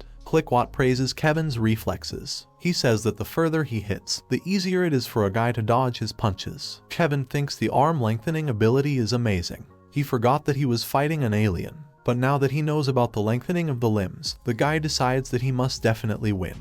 The guy makes a dash forward and dodges all the blows of Clickwat. The guy turns out to be near Clickwat and strikes him. The alien does not have time to react. The next second, Kevin lands another kick, and the alien flies away. Matey and Fiona are happy that Kevin was able to hit Clickwat. Kevin tells them to shut up. He says he's still not done. The alien gets to his feet, rubs his neck and says that Kevin struck a good blow. Then the creature gets more serious and says it's its turn to attack now. The creature, with the help of one jerk, turns around Kevin and strikes him. The guy does not have time to react and gets hit. Fiona covered her mouth with her hands in shock, and Matey exclaimed, Kevin tries to strike, but misses. The next moment, Clickwot punches Kevin in the face. Kevin flies away after being hit. Clickwot smiles contentedly. Kevin quickly gets up from the ground and swears. He tries to strike again, but Clickwot dodges. And then he counterattacks and Kevin flies away again for a huge distance. The whole crowd is screaming for Clickwot to get rid of the guy already. Gabriel, Melissa and Diego approach the loud crowd.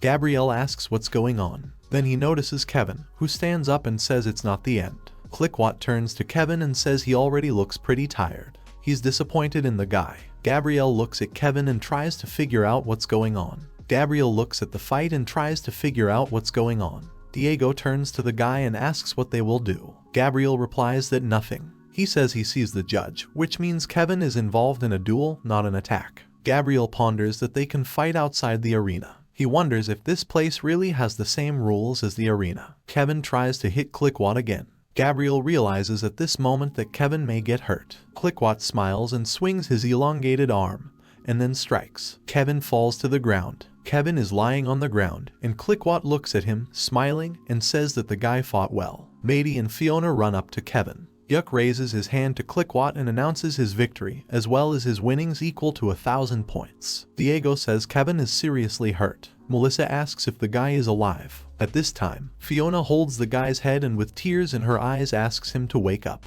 Mady glares at Clickwot and says he will pay for it. At this time, Clickwot looks at his score. Mady addresses Clickwot. Clickwot turns around and sees Mady running towards him, intending to strike. Clickwot smiles and asks if the guy really wants to fight too. He says he doesn't mind and lengthens his arm. Mady is swearing at this moment. The blows of both guys are stopped by Gabriel, who appears right between them. Clickwot and Mady look at the guy in surprise. Gabriel asks Mady to calm down. Mady points his hand at Clickwot and asks how he can calm down after Kevin suffered at the hands of this creature. Gabriel asks Mady to shut up and look around. Around them stood aliens who had weapons at the ready. Gabriel says that this fight was according to the rules. He tries to convince Mady that if he continues to argue, they will get rid of him. Gabriel asks to leave everything as it is. Clickwot laughs and says that Gabriel is right, and he also mentions that the rules of the duel are sacred. The creature says they don't interfere with the sacred. He convinces Mady to go and treat his friend. Gabriel hands the thing to Mady and tells him to use it to treat Kevin. Mady asks what it is. The guy says that this is an injector that contains a healing medicine. Gabriel tells Mady to stick the injector into Kevin's arm or thigh. It should take effect instantly. Mady takes the injector and looks at it, considering his next actions. Then he turns around and runs to Kevin to help him. Clickwot addresses Gabriel. The guy turns around and sees the creature asking him what his name is. Gabriel stares at Clickwot and says his name, and then turns around and leaves. Clickwot also turns around and says that Gabriel was able to stop his blow with one hand. The guy seems interesting. Mady gives Kevin an injection and he regains consciousness, eyes wide open, and screaming in pain. Fiona starts hugging the guy, glad that he is alive. Kevin asks the girl not to squeeze him too much. He asks what happened. Suddenly, the guy remembers the events of the last hour and realizes that he lost in the battle. Gabriel approaches the guys and says that they need to leave, as they are interfering with the next fight. Kevin gets up from the ground and asks what Gabriel is doing next to them. The whole company passes through the market further, meeting various aliens along the way. Everyone was silent until Diego asked if any of them wanted to say anything before they returned home. Mady says he would like to speak out. He has a feeling that Kevin and Gabriel can start a conflict at any moment in order to vent their emotions. The guys were ahead of everyone. Diego tearfully says that they need to talk about what happened anyway. He is sure that Clickwot was really very strong. Diego asks Mady to imagine what if they face equally strong opponents in their next fight. He says that in this case they will be in big trouble. Mady raises his hands and asks the guy not to say anything like that, so as not to jinx it. Fiona says Diego is right. She is sure that, constantly in conflict with each other, they will not last long. Fiona says they'll have to join forces, but they can't do that while Kevin and Gabriel are at loggerheads. Mady approaches Fiona and asks if she can get Kevin to cooperate. Diego says that the girl can use her charm to convince him. Mady says that the girl can give some kind of ultimatum. For example, she will no longer kiss Kevin until he reconciles with Gabriel. Kevin turns around and notices that his girlfriend is trying to stab Mady, who is covering himself with his hands. Kevin wonders what is going on and what Melissa, Diego, Mady and Fiona are doing. He thinks they've become friends. Kevin decides what he needs to see. Kevin turns to Gabriel. He is still convinced that something is wrong with Gabriel, but he understands that they all need his plan. All the teenagers arrive at Block 99 and go to their rooms. Kevin stops and then calls Gabriel. Gabriel turns around and asks what happened. Kevin throws him an injector and shouts for him to catch it. That's what the guy does. He looks at the injector while Kevin turns around and says they're even. Diego is surprised, because at first he thought there would be a fight. Melissa says that at the end of the day, Kevin has a kind heart. She asks what Gabriel thinks about it. The guy goes on without answering the question. Melissa turns back to Gabriel, trying to get his attention. The guy ignores the girl and goes to his room. The guy lifts his sleeve and looks at his hand, which has turned blue. The guy says that Clickwat broke his arm with one blow. He thinks it's amazing. The guy sits on the bed and performs the injection. His arm and hip are coming back to normal. The guy clenches his hand into a fist, checking it. Then he smiles madly and says that everything is fine. A creature similar to a skeleton greets. It says that everything is not as good as we would like. The creature then starts rubbing the back of its head in confusion and tries to say something. It says it doesn't want to interfere in other people's affairs, but still wants to ask some question. The creature lowers its head and asks why Gabriel hasn't told his friends anything yet. The creature instantly becomes formidable and asks why Gabriel does not want to tell that he is happy in the arena in another world. Gabriel abruptly opens his eyes and wakes up. He lies on the bed, realizing that this was another dream with a bony creature. The guy thinks that he needs to turn off the alarm clock, but when he rubs his face with his hand, he realizes that there is no alarm clock, but something is ringing in the room. The guy abruptly gets out of bed and notices a panel in front of him, which the terminal shows. The panel is counting down, according to which the next fight should take place in 8 days, 3 hours and 25 minutes. Gabriel smiles madly with joy. He had been waiting for a very long time for a new battle to begin in the arena. All students gather on one of the floors of the block and discuss the battles. Fiona, Kevin, and Mady stand to the side. Diego and Melissa are sitting at the table. Gabriel comes into the hall and says that since everyone has gathered, they can start a discussion. One of the guys comes forward and asks Gabriel what happened. They mention that the young man promised them more than 20 days before they returned to the arena, but they haven't been in the block for a week. All the students say that Gabriel simply deceived them. They wonder what they should do now. Kevin shouts sharply to silence everyone. Everyone looks at the guy dumbfounded, but everyone falls silent and looks at him attentively. Kevin folds his arms over his chest and demands that they get ready. He asks what difference it makes in how many days they go out. In any case, they will have to return to the arena. Therefore, the guy says that all students need to calm down and listen to Gabriel's plan. Kevin turns his head in Gabriel's direction and they look at each other for a while. Gabriel comes forward and says that he knows that they don't have the time they hoped for, but they have 8 more days to prepare for the next fight. The guy convinces everyone that they should use the time to increase their chances of survival. Gabriel says they know the date, but there is still one point worth considering. School children do not know who or what they will fight, whether it's a horde of creatures or giant monsters, or a team of creatures like them. They don't know that. But they have 2 very important advantages. First of all, their strength, as well as their ability to work in a team.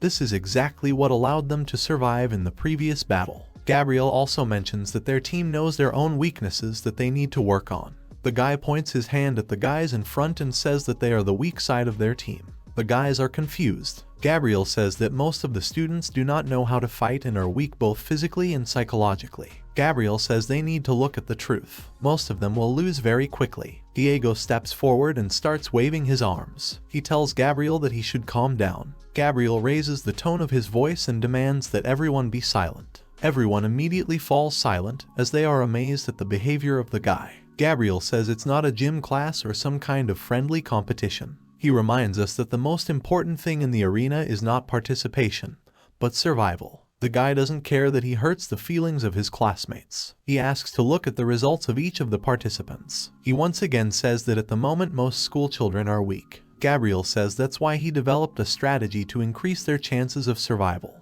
The guy activates his terminal and, while everyone is looking at him, takes out a spear and a shield. Gabriel says that this is exactly what their strategy will be based on, at least in part. The spear and shield will be their weapons and protection. Gabriel begins to tell that from ancient times to the Middle Ages, the spear and shield were among the most effective weapons on the battlefield. The guy says that an effective defensive formation to repel enemy attacks and an effective offensive formation to attack opposing lines. Gabriel raises his spear and shield, saying that in the phalanx each soldier is protected by the shield of his neighbor. He is confident that this construction is very effective, especially in a confined space such as an arena. Cedric raises his hand and asks me to excuse him for asking. The guy read books on this topic and found out that the phalanx lacks mobility. And also, if they have to face the giant again, it could be a huge problem for them. One of the guys asks what if they are more comfortable with swords. He asks what they should do in this case. Gabriel raises his spear and says that both guys are drawing the right conclusions. He continues and says that the phalanxes will be supported by their 4 best fighters, who will freely rotate around her. The guy is sure that this will allow them to strike at the enemy from the flanks and hide behind the phalanx between attacks. He says that these 4 fighters will be able to use their chosen weapons. A diagram appears on the panel. The guy goes on to say that, thus, if they go up against the giant, the 4 best fighters will split the phalanx, which will attract the giant's attention while he is surrounded. The guy completes the scheme and says that then the phalanx will be able to break out and disperse to the 4 corners of the arena. And then they will start from the beginning, using the same strategy as in the case of Skarg.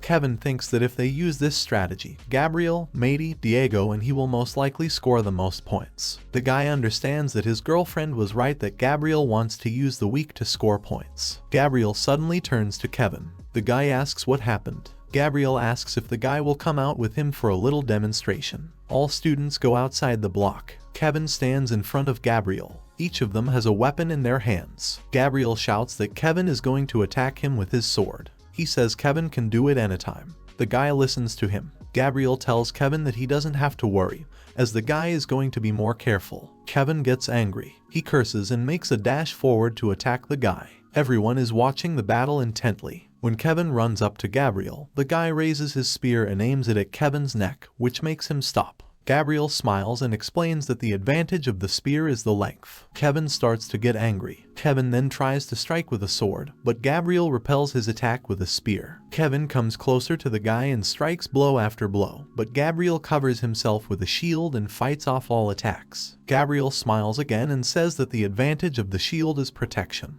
He was expecting Kevin's punches. Gabriel turns around and uses the shield as a weapon, pushing Kevin away from him. The guy swings and tries to hit Kevin on the legs, but he jumps up and hangs in the air. Then Kevin falls on his back. Gabriel approaches and places the tip of the spear directly under Kevin's chin. Then Gabriel asks who else wants to try. Everyone is standing and looking at the guy in surprise. Kevin, along with Diego, Gabriel and Mady, steps aside to discuss the next plan while everyone else trains. Diego asks if that means they can't use shields. Mady says the guy has to admit that it really looks practical. Kevin chuckles. Gabriel picks up his terminal and says that if the guys need shields, then they can take them. Since they will be the most self-sufficient fighters, it is important that they choose the equipment that suits them best. The guy says that in their first fight they found themselves in a survival situation, and they had to defend themselves with what they had at hand. The guy looks at the terminal where the weapon was presented and says that the training weapons are provided for free.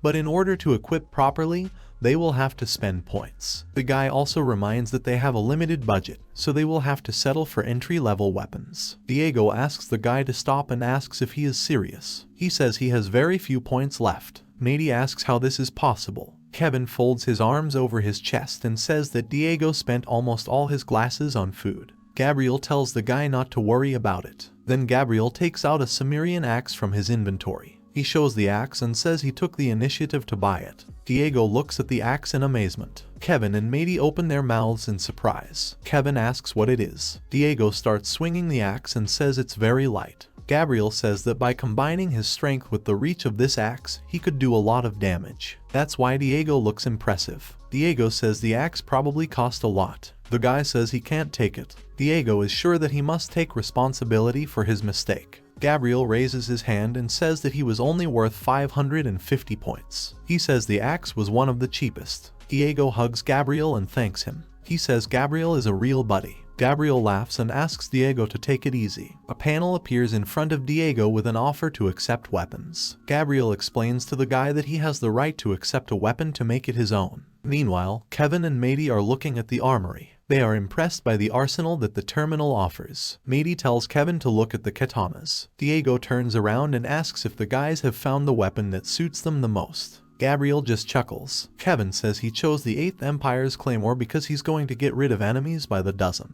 Kevin turns around and says that he also bought himself a black raincoat. He thinks that the cape moves very cool when he moves. Gabriel doesn't understand how this can be stylish. Kevin continues at this time and asks if he can handle something so long. Kevin turns to Matey and asks what the guy chose. The guy gets into a fighting stance and says that he is now Roronoa Zoro. He has 2 swords in his hands. Matey says that he was able to buy only 2 swords, but it seems to him that this will be enough. Both guys get into a fighting stance. Kevin says his cape is even a little warm. Diego looks at the guys and admires, and Gabriel looks at everything with a gloomy look and says that they did not arrange a cosplay contest. Diego turns to Gabriel and asks what kind of weapon he has. The guy takes an axe out of the terminal. Gabriel says that since he is a proponent of fast and effective attacks, he first chose an axe. Moreover, it is very light and cheap. Everyone is staring at the guy in surprise. Diego says he understands everything. Kevin says it'll do for now. And Matey says it's not very stylish. Gabriel says that because the axe was very cheap. He also bought himself some daggers, throwing knives, smoke, a chain and some other accessories. All the guys open their mouths in surprise and say it's too much. Girls approach guys. Fiona says she sees guys having fun. Kevin says there's nothing wrong with having a little laugh. Gabriel apologizes and asks if there is any problem. Fiona says that there really is a problem and asks Melissa to tell her about it. Melissa says that she and Fiona realize that despite the fact that the equipment was cheap, some of them do not have enough glasses to afford it. Fiona says that in this case, since the guys are the richest, they should buy weapons to people. Matey and Kevin exclaim why they should buy weapons for others. Kevin points his finger at Gabriel and says they were fighting for their glasses. He is confident that everyone else can take care of themselves. Fiona grabs the guy by the ear and asks him not to behave like a child and not to be greedy. Kevin still doesn't agree. Diego, with tears in his eyes, says that he really did a stupid thing, since he wasted his glasses. Gabriel closes his eyes and says that he will do everything in his power. He was so engrossed in the plan that he neglected this aspect. Gabriel says that right now they need to focus more on survival than on scoring points. Fiona turns Kevin around and tells him to listen to Gabriel. Kevin puffs because of the pain and says he will pay after all. Melissa looks at Fiona and Kevin and asks if all couples are really like that. Matey says they are just special. Gabriel says that they can finish this and return to training. All this time, the fighters were being watched. An eye with wings hovered in the air. He followed the fighters and flew away. At this time, Callaghan was watching the fighters with this flying eye. The man rejoices and says that, apparently, everything is going on as usual. A woman approaches the man and asks what Callaghan is watching. She asks if the man is interested in her. The man apologizes and explains that he is just looking at a developing business. He says that the girl herself knows that, apart from business, nothing interests him more than her beautiful eyes. The man turns to the robot and asks him to pour them the best drink. He is sure that the night is just beginning. It was already night outside. Callaghan was walking down the street with the girl. He asks the girl if he talked about how he had a business dinner with a 3-headed dragon. The girl chuckles and replies that he did not tell. The man feels something. He chuckles and tells the girl that he will stay outside to get some air. He asks his companion to go up to the room and order whatever she wants. He convinces her that he will come to her in a minute. The girl obeys him. As the girl left, a second later strangers appear behind the man's back. Callaghan tells them they have to move to the alley. Callaghan is thrown on his back. One of the men points at him and says their boss doesn't want to see him walking around all the fancy establishments when he still owes him a huge amount of money. Callaghan gets up from the ground, smiles and says that they don't need to be so cruel. Callaghan says men can tell their boss that the deadline is still a long way off. In the meantime, he does whatever he wants with his money. Men take out guns and say that this is the whole problem. It's not Callaghan's money. The man says that Callaghan has already lost a lot because of the defeat of the last champion in the arena. He asks if his name was Skarg. Callaghan smiles and says that if he were a man, he would leave everything as it is. He says they don't have to ruin the night. The man says Callaghan doesn't have to worry. He convinces the man that he just needs to get his head in order. They're not going to get rid of it ahead of time. Splashes of blood are flying on the wall. The men who threatened Callaghan are lying on the ground. At this time, the sponsor lights a cigarette on the side. Without turning around, he says that men can also tell their boss next time that when he wants to fix everything, he will have to send more than 3 people who don't even know how to fight. Callaghan turns around and says he's a former arena champion, so it's just insulting to him to send non-professionals. Callaghan turns around and says he already has to go. A girl is waiting for him in the room, which he cannot leave. Warning is coming on the planet. A man is standing on one of the balconies of a tall building.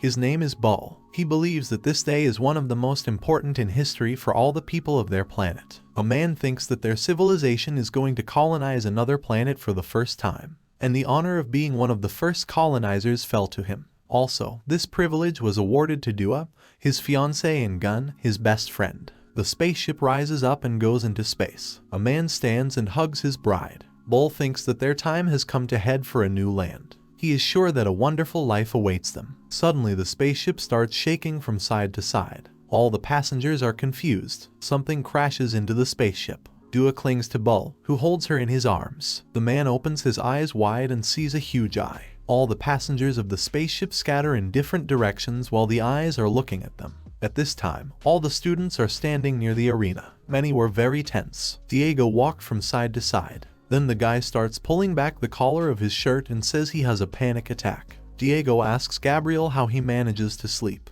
The guy opens his eyes and replies that he is not sleeping. He concentrates and advises Diego to do the same. Somewhere to the side, Fiona was sitting on a bench. Maddie and Kevin were standing next to her. Kevin was swearing and asking how long he could wait. Fiona removes a strand of hair from her face and says she wasn't looking forward to a new fight. Kevin turns around and asks Maddie if he really continues to pray. He wonders how a guy can believe in God after all they've been through. Maddie turns to Kevin and says that at the moment he believes in God more than ever. Robots approach school children and ask them to follow them. Kevin puts his weapon on his shoulders and says that they should have come for them even earlier. The robots open the portal and tell the students to get ready to go. Diego suddenly says he needs to go to the bathroom. Gabriel looks at the guy and asks if he is serious. Kevin turns to Cedric and tells him not to even try to get cold feet. Then Kevin approaches the guy, picks him up by the collar of his shirt and says that otherwise he will get rid of him. Cedric's face darkens. Everyone passes through the portal and enters the room in which the huge gate is located.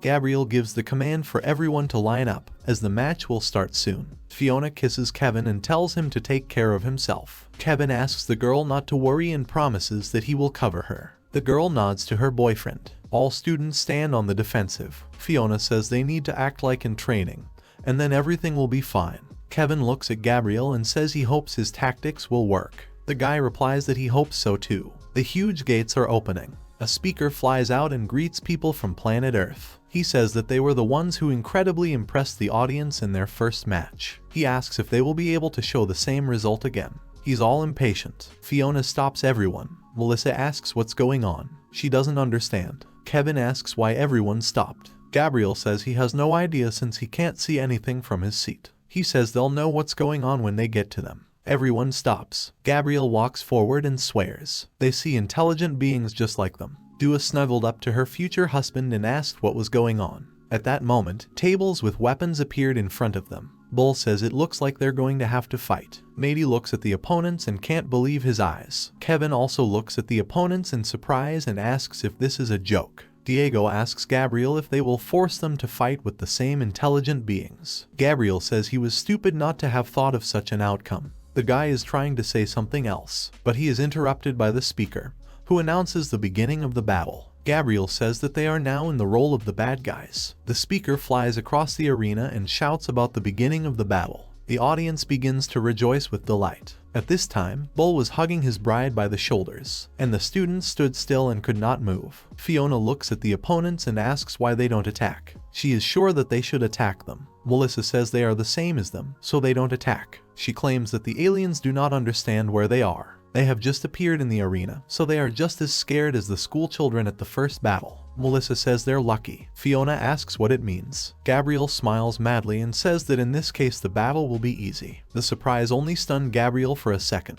but then he realized that in fact this is the perfect scenario. Their opponents are confused and disoriented. In addition, most likely these aliens are inexperienced opponents. Gabriel believes that they will be able to get the maximum number of points for minimal risk. Gabriel raises his axe and says that now they have to attack just like in training. The guy looks at his classmates. He does not understand what is happening, why they are standing with a drooping look. The guy turns to Diego. Diego says he refuses to take part in the battle. Gabriel asks what the guy is talking about. He doesn't understand why his classmates don't want to attack. He wonders if his classmates understand the situation they are in.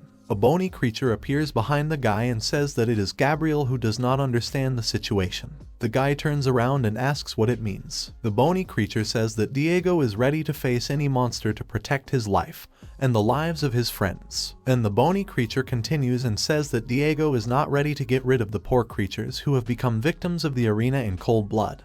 This is something else. The bony creature turns out to be behind Gabriel. It puts its hands on the guy's shoulders and says that Diego is not a murderer at all. This is not in his character, unlike Gabriel. Gabriel asks if the others are the same as Diego. The bony creature bends down and says that Diego is a special case that they know about, and the rest are held back not by morality, but by fear of being the first, fear of judgment. The bony creature says that only a monster could raise its weapon against innocent people. The bony creature asks who would dare to become the first monster and be appreciated by the community as such. The bony creature assumes that it could be Melissa, because they know that she is not as innocent as she seems. Kevin looks intently at the aliens and says they have to do something. At this time, the bony creature points at him and asks if it could be Kevin. It asks if Kevin will be strong enough to take on this role as the alpha male he pretends to be. Then the bony creature smiles and asks if it could be him and Gabriel. They think it's an opportunity to reveal who they really are. It asks what contempt is, and then he says that it does not affect them in any way. The bony creature asks about loneliness, whether it can prevent them. It believes that loneliness will not play a role, because they have always been lonely. The speaker looks at his pocket watch and says that several minutes have passed and nothing has happened. All the spectators start shouting because of discontent. Cedric starts screaming and running forward to attack. Gabriel looks at Cedric questioningly, and the bony creature tilts its head to the side and says that this is a very unexpected turn.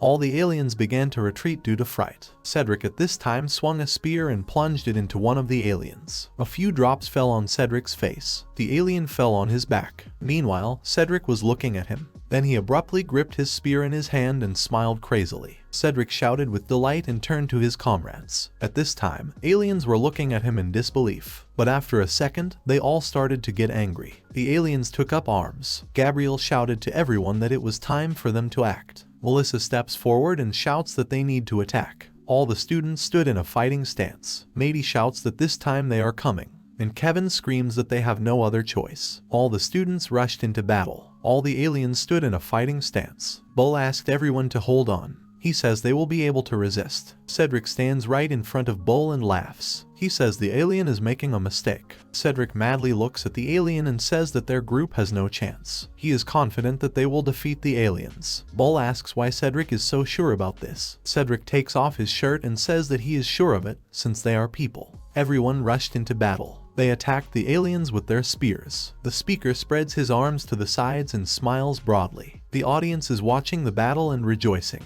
Gabriel attacked the alien. Then he turned around and looked at Diego, who was standing to the side. Gabriel doesn't understand why the guy isn't moving. He approaches the guy and asks why Diego is not moving. He asks what the guy is doing. He asks him to go and fight, as he needs to earn points. Diego refuses. He recalls that he had previously told Gabriel that he refused to take part. He doesn't care about the glasses. Gabriel tries to persuade Diego and asks why he refuses. He wonders if the guy didn't fight well last time. Diego takes his head aside and says that in the previous battle they resisted, and in that battle they fought monsters. Gabriel looks dumbfounded at the guy and can't figure out if this is all that's holding him back. Gabriel asks if this is really his excuse. Then he grins. Diego asks what could be funny about it. Gabriel looks at Diego with a crazy smile and says he's funny. He says that Diego refuses to fight because their opponents are the same as them, victims of a crazy world. The guy says that it's as if this doesn't apply to absolutely all the creatures that live in this crazy world.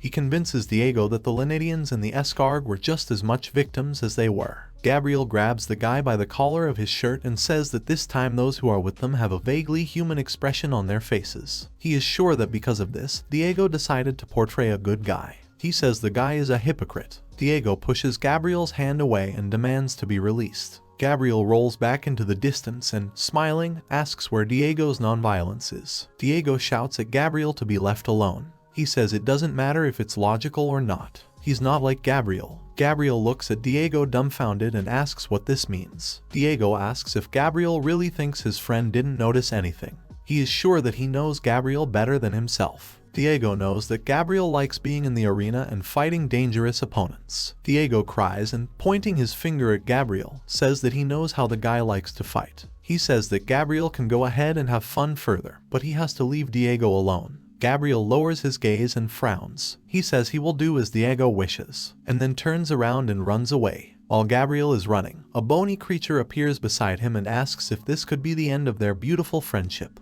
Gabriel asks her to be quiet. In the arena, school children are still fighting aliens. Fiona, along with Melissa, stops and says that they need to get back in line, as they are going to be captured. Melissa gives the command to evacuate all the wounded to the rear. Cedric at this time struck the alien a blow. The alien fell and began to crawl away from the guy, asking for mercy. But Cedric smiled madly and dealt him the final blow, laughing loudly and rejoicing at what was happening. Someone stopped Cedric's hand. It was Matey. Cedric asked what he needed. Matey says that he believes that this is enough because the alien is no longer moving or breathing.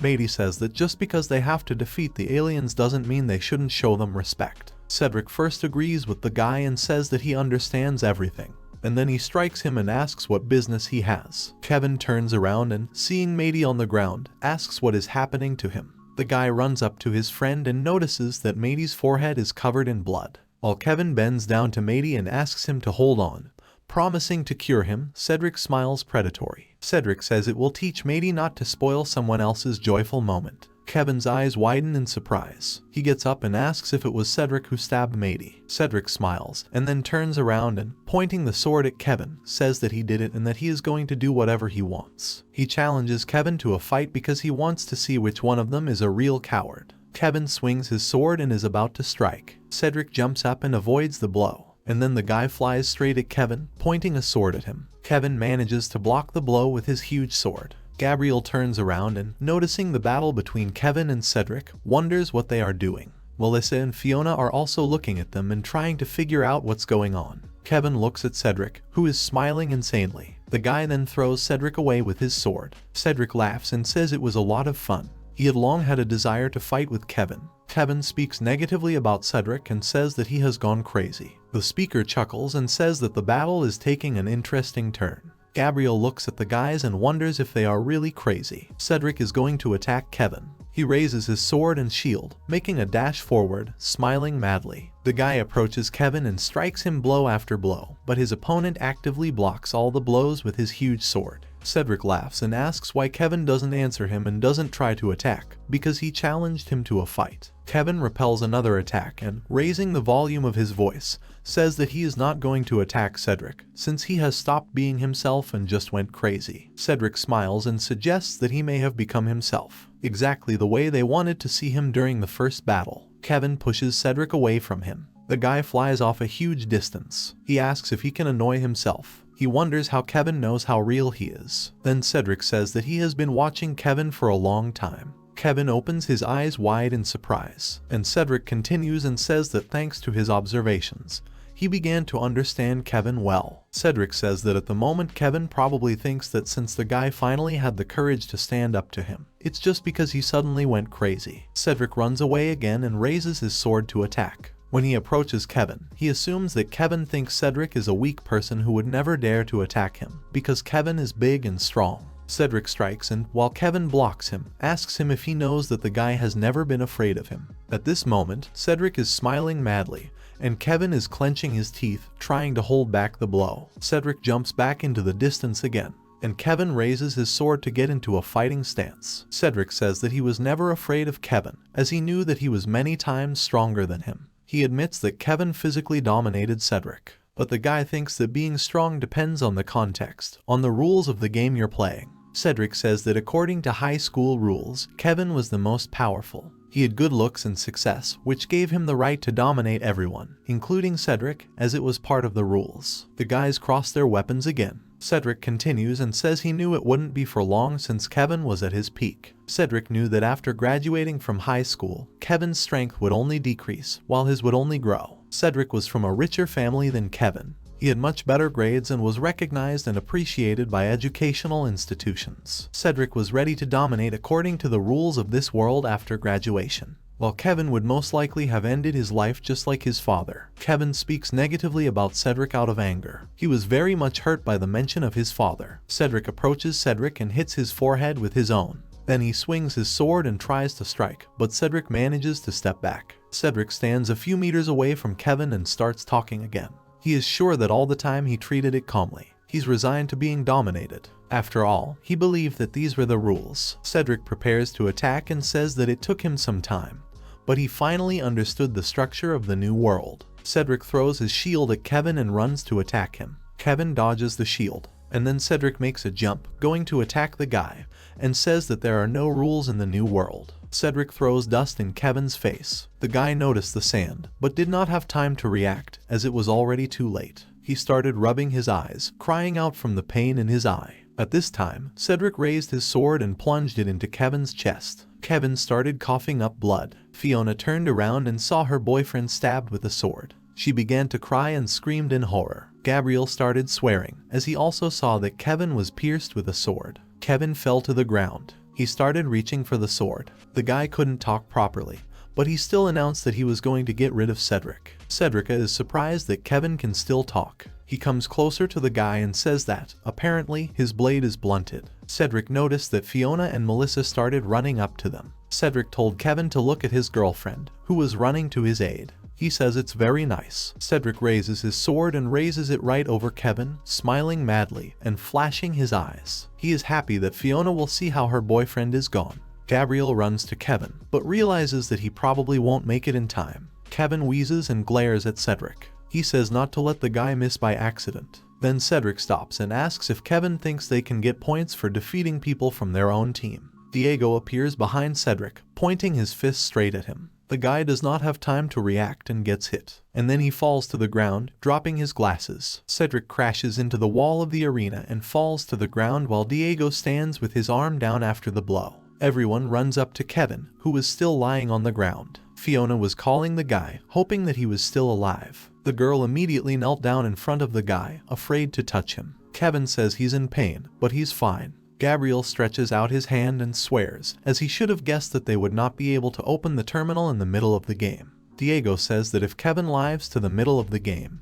he will be able to survive. He looks at the aliens who are still fighting with the school children. Diego continues and says that the game will not end until all the aliens are defeated. Diego turns to Gabriel. Gabriel looks at the guy dumbfounded, asking what he wants to say. Diego tells Gabriel to do what he has to do. Gabriel looks at the guy seriously, and then agrees with him and puts on his hood. He tells his friends not to move. The guy goes ahead and says he will be back very quickly. A strange aura envelops Gabriel. Bull shouts to his people that they should be stronger and hold on to the end. Next to him stood an alarmed Dua. Bull says that if they hold out long enough, maybe they can win. The man turns around and sees how Gabriel strikes all his people and they fall to the ground. He's trying to figure out what's going on. Gabriel looks at Bull and apologizes, saying he is in a hurry. Blood splashes are flying all over the arena, and then the speaker's voice is heard announcing the end of the game. The speaker announces that the game is over. The audience rises from their seats and cheers with joy. The speaker rises up and, pointing up, says that the winners were people from planet Earth. The speaker happily reports that this is the second victory of people from Earth. At this time, Gabriel is standing on the battlefield, which is littered with the bodies of defeated aliens. Gabriel is breathing heavily and still doesn't turn around. The speaker says that if people win again,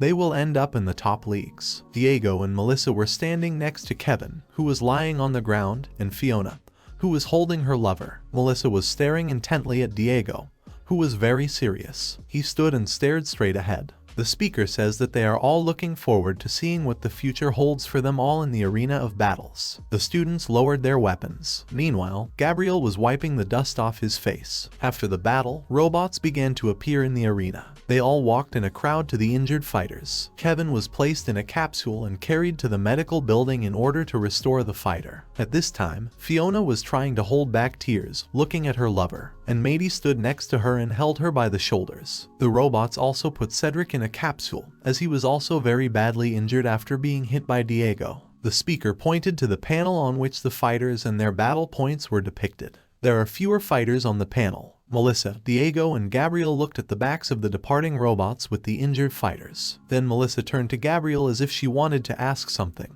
but didn't dare. She averted her gaze, pondering something. At the exit from the arena, Gabriel was met by Callaghan, who was leaning against the wall. He waved to the guy, beckoning to come to him. Gabriel approached the man. Callaghan started asking the guy about how he was doing and how he was feeling after the battle. Gabriel replied that he was fine. Callaghan says he missed the battle, but he saw the results and was amazed. He praises the guy and says it was a good game. Callaghan asks why Gabriel's friends have such sad faces. He thinks they haven't defeated the enemies enough to score more points. Gabriel frowns and replies that they were fighting with a group that was selected quite recently. Callaghan frowns, swears, and then says he understands what Gabriel is talking about. He did not expect that the same newcomers would be put against them. Gabriel says his group was able to score points fairly easily with minimal losses. The guy says that they started with a shaky start, but in the end everything ended quickly. According to the results of the battle, Gabriel has the best result again. Callaghan looks at the guy seriously at first, and then abruptly starts laughing. He asks why it still matters to the guy. Gabriel looks at him unimpressively. Callaghan slaps the guy on the back and says that he still likes Gabriel. He convinces that he is telling the truth. Callaghan leans over to the guy and asks what the guy thinks about their little deal. He is interested. The guy is still in business and is not going to refuse. Gabriel says he still agrees to the deal. He starts talking about the others, but the man interrupts him and asks if they really refuse. Gabriel says he's actually someone who isn't sure he wants to keep fighting with his group. Callaghan looks at the guy, puzzled. Gabriel says that there are a lot of weak and emotional people in his group. At this time, everyone was returning back to Block 99. The guy remembers Melissa and Diego when he says that there are a lot of people in his group who are tied to morality and pride. The guy also remembers Cedric, saying that people from his group are too predictable or vice versa too unpredictable. He can't figure them out and it seems very tedious to him. At this time, Cedric woke up in the medical bay. He got up from his seat and looked at Kevin, who was still unconscious in his hospital bed. Gabriel tilts his head down and reports that he thinks he would be much better off alone, as before. Callaghan looks at the guy seriously. He puts his hand on the guy's shoulder and asks Gabriel to listen to him. Callaghan doesn't know what's going on with Gabriel, but he knows for sure that in this crazy world there is a team, friends, brothers in arms, and all this is a blessing. The man smiles and says that he has seen others isolate themselves to make it easier for themselves. Callaghan says that sometimes it really made them much stronger. Then he continues and says that along the way they encountered one difficulty. A man first thinks what word to choose, and then he says that all these people have become mean and mean. Gabriel looks at the floor and listens attentively to the man. Callaghan slaps the guy on the back and asks him not to become the same mean and low person. He says that the young man needs to deal with his friends as soon as possible and says goodbye. Callaghan leaves, and Gabriel looks at his back. Callaghan walks through the hall with columns. At this moment, someone calls him. For some time, the man talks to the interlocutor on the phone and arranges a meeting in the evening. The man says that he needs to finish one thing, after which he will be able to see the interlocutor on the phone. A man asks about a black dress with a slit and agrees with the choice of clothes of his interlocutor. At this time, other aliens approach Callaghan. One of them, who is wearing a purple suit, greets the man and asks how long they haven't seen each other. Clickwat was standing next to him. The man says goodbye to the girl on the phone and greets Thorn. He laughs and shakes the man's hand, asking how many years they really haven't seen each other. Callaghan says that Thorn is rarely seen. He asks what the Great One is doing on the lower floors. He wonders if a man mixes with plebeians. Thorn chuckles and says that he has come to officially register his new champion. The man introduces his fighter Clickwat, who joins the Thorn family. Clickwat greets and says that he is glad to meet Callaghan. Callaghan folds his arms over his chest and asks if the man really comes and records his fighters. He wonders how many fighters Thorn has at the moment. Thorn says he's putting together a new team from the C League. He says that he has a trainer who trains his fighters from the S and SS leagues. He wanted to start from scratch. Then Thorn smiles and asks what about Callaghan himself. He says he heard a man lose another of his fighters. He wonders who Callaghan is fighting against and whether he is rebuilding his business. Callaghan tilts his head and, smiling, says that Thorn should know how this happens. Callaghan says there are times when you bet on the wrong fighter. He's going to get back on track with a promising recruit. Thorn asks about Gabriel White. Callaghan stops in surprise and looks at the man. Thorn confirms that the young Earthling has demonstrated some promising skills against the Escarg. He says that Gabriel's name even surfaced in high circles. Callaghan berates himself for being too calm. He understands that Thorn will want to get ahead of him. Thorn looks away and says that he was thinking of contacting him himself, since Gabriel would make a good recruit. Callaghan opens his eyes wide, speaking negatively about the man. Thorn then says that he already has a full team, so he won't be offering sponsorship to Gabriel. Callaghan sighs with relief. Clickwat joins the conversation and says that he saw Gabriel in the ghetto. He says he would like to fight him as he looks pretty good. Thorn asks what Callaghan is doing in the arena. He asks if the man has come to see the woman. Callaghan spreads his hands and, smiling, says that nothing really escapes Thorn. Thorn becomes more serious and then just walks past Callaghan and asks him to give the woman greetings from him. Callaghan asks why the man himself can't do it. Thorn stops and silently looks at Callaghan's back. Callaghan still doesn't turn around and asks if Thorn still doesn't have the guts to do it. Thorn does not answer his question and, closing his eyes, says goodbye to him. Callaghan says goodbye to Thorn and speaks negatively about him. Callaghan walks further down the corridor and goes outside, where the gardens are. A man looks admiringly at a huge golden monument dedicated to a woman named Hilda. He greets his beloved. All the survivors gathered in the block. At this time, the students were clinking mugs and drinking to their health. Music was playing in the hall and many danced celebrating the victory. Diego gulped down the contents of the mug, and then he slammed the mug down on the table. Melissa, noticing the guy's gesture, asked if he should stop, since they don't know how the alien beer works. Diego raises his mug and demands that the terminal pour another one. The terminal resumes the drink in the young man's mug. Melissa looks at Diego and asks Gabriel if he could help her. Gabriel says that Diego can do whatever he wants, because he is already an adult. Diego puts a mug on the table and says that he really can do whatever he wants. Then the guy emptied his mug again. Gabriel calmly drank his drink, and Melissa was averting her gaze to the side. At some point, everyone fell silent. Melissa got up from her seat and walked towards the exit. Gabriel doesn't understand how Cedric has changed so much in such a short time. The guy looks at Cedric and remembers how literally one day ago no one wanted to talk to him, and Cedric himself crept along the walls. Gabriel wonders what could have caused such a change, and why only at this moment. Fiona and Mady glared at Cedric and the other students. Fiona swears because Cedric is having fun while Kevin is still in the medical bay. She doesn't understand why she's still holding back. Mady cannot believe that Cedric was able to bring him out of consciousness. He says they'll deal with the guy as soon as Kevin gets back. Suddenly, someone comes into the hall and says that his classmates are having a party. Fiona and Mady freeze in surprise. Come on in, Kevin. He hopes that his classmates are not celebrating his demise. Diego looks at Kevin and says something terrible is about to happen. Fiona jumps to the young man and hugs him. She is happy that the guy is fine. Kevin asks the girl not to worry and says that he is in great shape. Kevin pats the girl on the head and asks where Cedric is. Mady points at him. Kevin raises his mug and says that he is pleased to see the young man on his feet again. He says they were all very worried about him. Kevin gets angry and says that Cedric will not live. The others come to Cedric's defense and say that Kevin will not be able to touch him. Kevin demands that his classmates get out of the way and not interfere with him, as Cedric tried to get rid of him. Cedric points his hand at Kevin and reminds everyone of what he said earlier, that Kevin will distort history and do as he pleases. Cedric claims that Kevin attacked him first. Kevin asks what it means. One of the guys says that Cedric told them everything when he returned. They are sure that Kevin and Mady attacked him. Mady calls Cedric a liar and, pointing at him with his hand, says that everything was not like that at all. Cedric plays innocent and says he was just defending himself. He asks if others have seen it. He says Mady and Kevin always made fun of him right in front of everyone. Cedric tries to convince everyone that Kevin and Mady behave exactly the same as they did in high school. Cedric tries to convince everyone that Kevin and Mady consider themselves above all this. He asks how many other classmates they bullied. Diego says that Cedric's words really make sense. Gabriel is just silent and attentively looks at the conflict. Cedric says that during the fight they saw that the guy was going to score more points and came to him to stop the guy. Cedric convinces everyone that he was forced to stop fighting and let them take all the points for themselves. But then, according to Cedric's story, he refused, and they tried to get rid of the guy.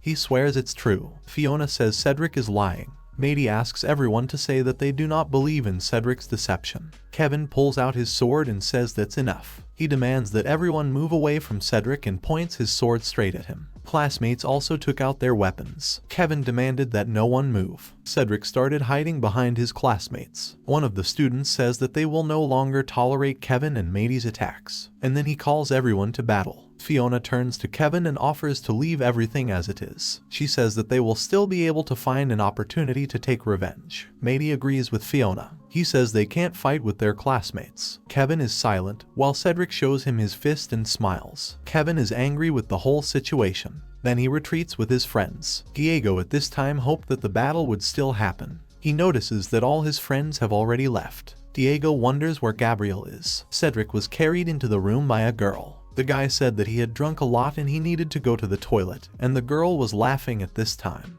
The guy went to the toilet. He was really very drunk. Cedric was enjoying a wonderful night. Suddenly, Gabriel appeared behind Cedric, who put a dagger to his throat. Cedric started to say something, but Gabriel stopped him and demanded that the guy shut up. Gabriel assumes that Cedric thinks he's pretty smart to be able to fool everyone. Then the guy says that Cedric's mind does not show his danger. Cedric asks what Gabriel is talking about. Gabriel says he knows what Cedric is up to. He tries to convince Cedric that he is not like Kevin. He promises the young man that Cedric will not even notice Gabriel's arrival. Gabriel squeezes Cedric's hair and presses his head to the blade, asking if the guy understood everything. Cedric starts crying and says he understands. Gabriel releases Cedric. A girl comes into the bathroom and asks how much the guy will come out. She sees Cedric on the floor. Then she comes up to him and asks if the guy is okay. Cedric was very angry at this time and promised to deal with Gabriel. Gabriel returned to his room and threw his jacket on the bed, analyzing the whole day. Someone knocked on the door. The guy came to the door with a knife at the ready, thinking it was Cedric. The guy opens the door and sees Melissa. He asks what's going on. Melissa suddenly grabs the guy by the head and kisses him. The guy wonders what's going on. Melissa and Gabriel were lying on the bed, snuggled up to each other. The guy looks at the ceiling and thinks that their meeting with Melissa was interesting. Suddenly, the girl got out of bed and began to dress. Gabriel also started to get out of bed and ask her if everything was okay. The girl tried to say something, but finally decided to just apologize. Gabriel looked at the girl excitedly. He asked the girl what she was trying to say, but Melissa didn't answer and ran away. The guy looks at the fleeing girl in confusion and wonders what happened. A bony creature appears behind the guy and replies that he didn't understand anything either. Kevin was standing in front of the window at the time, holding a gun in his hands. Fiona woke up and asked what was going on. Kevin turns around and says he couldn't sleep. Fiona approached Kevin and started asking why he was standing with a sword in front of the window. The guy says that, considering what happened the day before, he thought that his classmates might try to attack them while they were sleeping. Fiona asks if the guy really thinks that cowardly people like them would dare to attack. Fiona says that most of their classmates are alive only thanks to their team. The girl is sure that they need Kevin, Fiona, and Matey. Kevin grits his teeth. He says he understands that, but the rules have changed. He says that the situation could get out of control if they stayed in the hall with Cedric for a longer time. Fiona holds Kevin's hand and asks him to tell her what's bothering the guy. Kevin presses his hand to his chest and says that it looks like he is beginning to understand the scale of what is happening to them, and this scares the young man. The guy turns around and, spreading his hands, says that the arena and the planet are driving Cedric and the others crazy. The guy himself also feels that he is going crazy. Kevin falls to his knees and says that he wants to survive so that they, along with Fiona and Matey, return home. The guy asks that if they evaluate everything rationally, they will not survive. The guy understands this and feels that their battles have no meaning. Fiona walks up to the guy and squeezes his shoulders with her hands. She says everything is fine. She is sure that if they are not destined to survive, then so be it. Then the girl bends down and says that on the other hand they can choose their life path. The girl convinces the guy that if in order to survive, they will have to win, betray, destroy those who stand in their way. Fiona says that even if their opponents are classmates, they will defeat them. She goes on and says that if they need to go through the steps of a new world, they will do it. She has no doubts. Then Fiona looks up and says that the only thing that matters is that they are together. She asks if the guy agrees with this. Kevin agrees and says he loves Fiona. Fiona replies that she also loves her lover. At this time, Diego was still sitting at the table in the hall, who was asleep. Someone came down the stairs and passed through the corridor. Gabriel was sleeping in his bed at the time, but he was abruptly grabbed and thrown off the bed. The guy glared at his classmates. He asked what the students were doing. One of his classmates says they came to deal with Gabriel. The same guy strikes Gabriel. Gabriel looks at his classmates and wonders what is wrong with them. All the students start hitting the guy who is crouched on the floor, trying to hide from the blows. Suddenly, Cedric's voice was heard, demanding that everyone stop. Classmates really stop. Cedric steps forward and orders the students to pick up Gabriel. The guys lift Gabriel off the floor. Gabriel sees Cedric, who waves to him and smiles. Cedric greets the guy and says that he came to finish their conversation yesterday. Gabriel smiles and asks what conversation Cedric wants to end. He claims he only saw the guy crying. Cedric demands that the guy shut up and stabs him. He picks up the guy by the hair and explains that he is talking about a conversation in which Gabriel threatened him. Cedric reminds the guy that Gabriel told him that he would deal with him and Cedric wouldn't even notice. Then he kicks Gabriel and speaks negatively about him. Cedric suggests that Gabriel decided that his deal with the blue guy would make him untouchable. He assumes that Gabriel thinks that since he has the most points, he can look down on everyone. Cedric says that Gabriel may be stronger and smarter than them, but the students have one very important thing that he forgot about. Gabriel is on his own. Cedric looks menacingly at the guy and says that from now on Gabriel will be silent and do what he is told. Otherwise, they will come back and will definitely take care of him properly. When Cedric turns around and leaves, he hears Gabriel's laughter. The guy turns around and wonders why Gabriel is laughing. Cedric sees Gabriel get to his feet and, pressing his hand to his face, laughs madly. A strange aura envelops the guy and someone's silhouette appears behind him. Cedric asks why the guy is laughing. He assumes that Gabriel has simply gone mad. Gabriel spits out blood and laughs. He apologizes to the guy, because it's funny to him to see Cedric walking around with his friends, convinced that one fight is enough to scare Gabriel. He laughs again, saying it's funny. One of the guys asks Cedric what they will do. He offers to deliver a few more blows to calm the guy down. Cedric refuses. He is sure that Gabriel is trying to look brave. Gabriel asks if the students know what distinguishes people like them from Gabriel. The guy turns around, realizing that no one will tell him and will not give an answer. The guy presses the button and opens the window. He says the answer is pretty simple. The students wonder what Gabriel is trying to do. Gabriel continues and tries to explain how he differs from school children.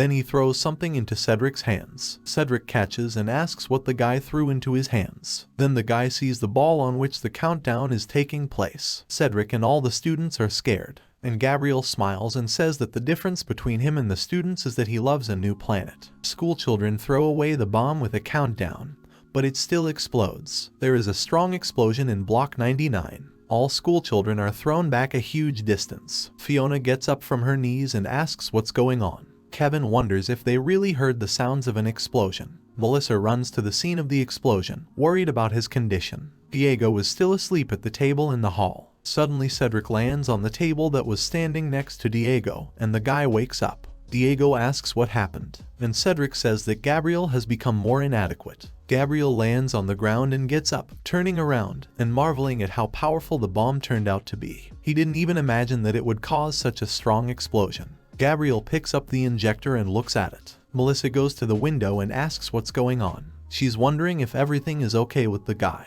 Gabriel turns around and says that the girl cannot worry about him since everything is fine. Gabriel smiles and says it's just a small problem that needs to be solved. Diego runs up to Cedric and asks him to talk to him. He asks what happened. Cedric says that Gabriel caused the explosion. Diego asks what the guy is talking about. Kevin, Fiona and Mady arrive at the scene of the explosion. Kevin asks what happened. Mady assumes that Gabriel's room exploded. Fiona sees Gabriel and points at him. Gabriel comes closer to the window and asks if Cedric is still alive. He is happy that the guy is alive and says that it will be even better this way. Cedric hides behind Diego and asks him for help. He says Gabriel is trying to get rid of him. Diego doesn't understand what's going on. He asks if Gabriel is okay. Melissa is watching the guy at this time. Gabriel looks menacingly at Cedric and says that nothing terrible has happened. He explains to Diego that he just wants to end their conversation with Cedric. Diego asks what kind of conversation. Cedric hides behind the guy and asks him to help.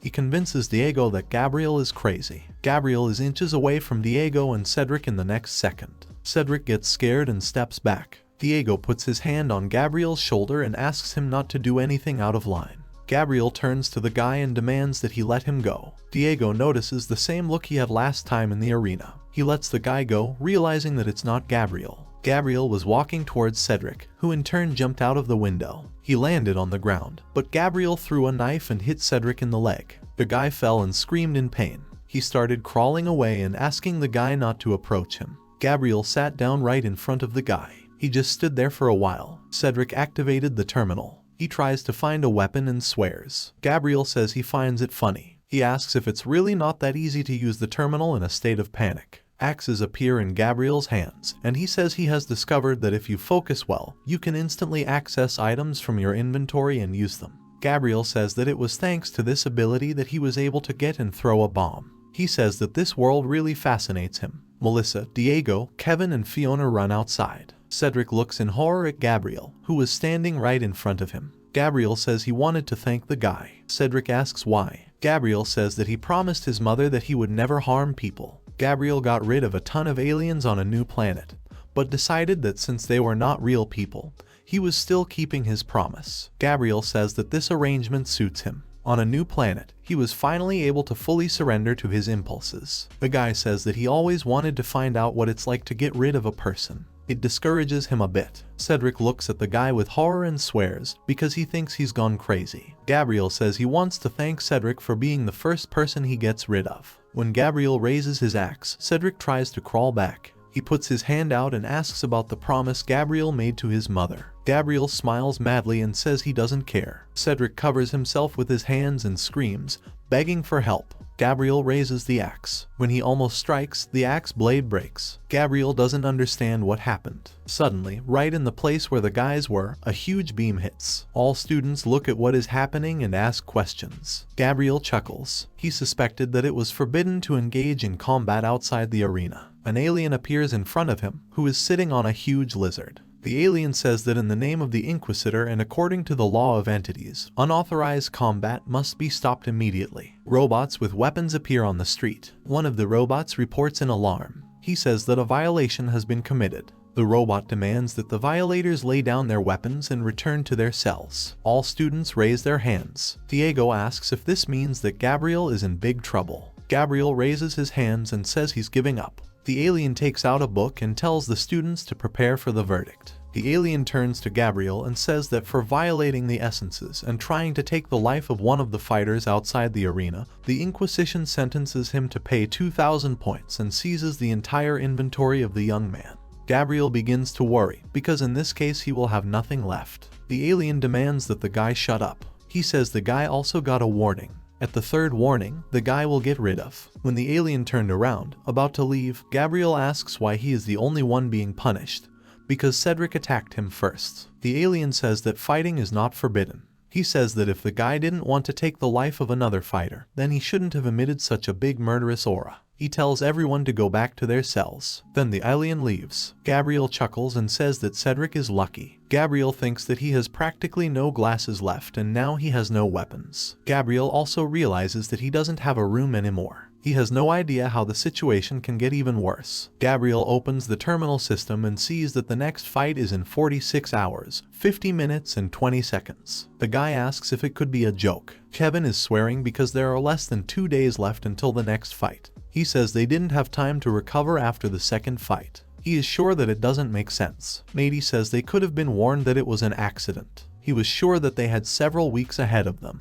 He's swearing. Diego turns to Gabriel and asks what he is going to do. He says the guy doesn't have any glasses or weapons. Diego can't even lend the guy anything. Fiona asks everyone to calm down. She says the real problem is not time, but that they are not quite able to fight in good conditions. Melissa agrees with Fiona. She says that they are still alive, only thanks to teamwork, which is impossible after the conflict. Matey agrees and says that teamwork has come to an end. He says the other half of the group hates them. Diego says the good news is that they now know that their classmates won't be able to get rid of them. The guy says they can relax a little now. Matey agrees. He says that everyone else should sort out their own conflict. He says that if the 6 of them manage to develop a strategy, they will be able to cope. Gabriel says that his friends, as always, do not understand anything. Kevin asks what it means. Gabriel asks if they have forgotten what happened in the arena. Melissa remembers that Cedric attacked Kevin. Realizing that she has just reminded about the unpleasant, Melissa apologizes to Kevin. Kevin asks what's the big deal. Gabriel says that this means that nothing will prevent Cedric and the other students from getting rid of them.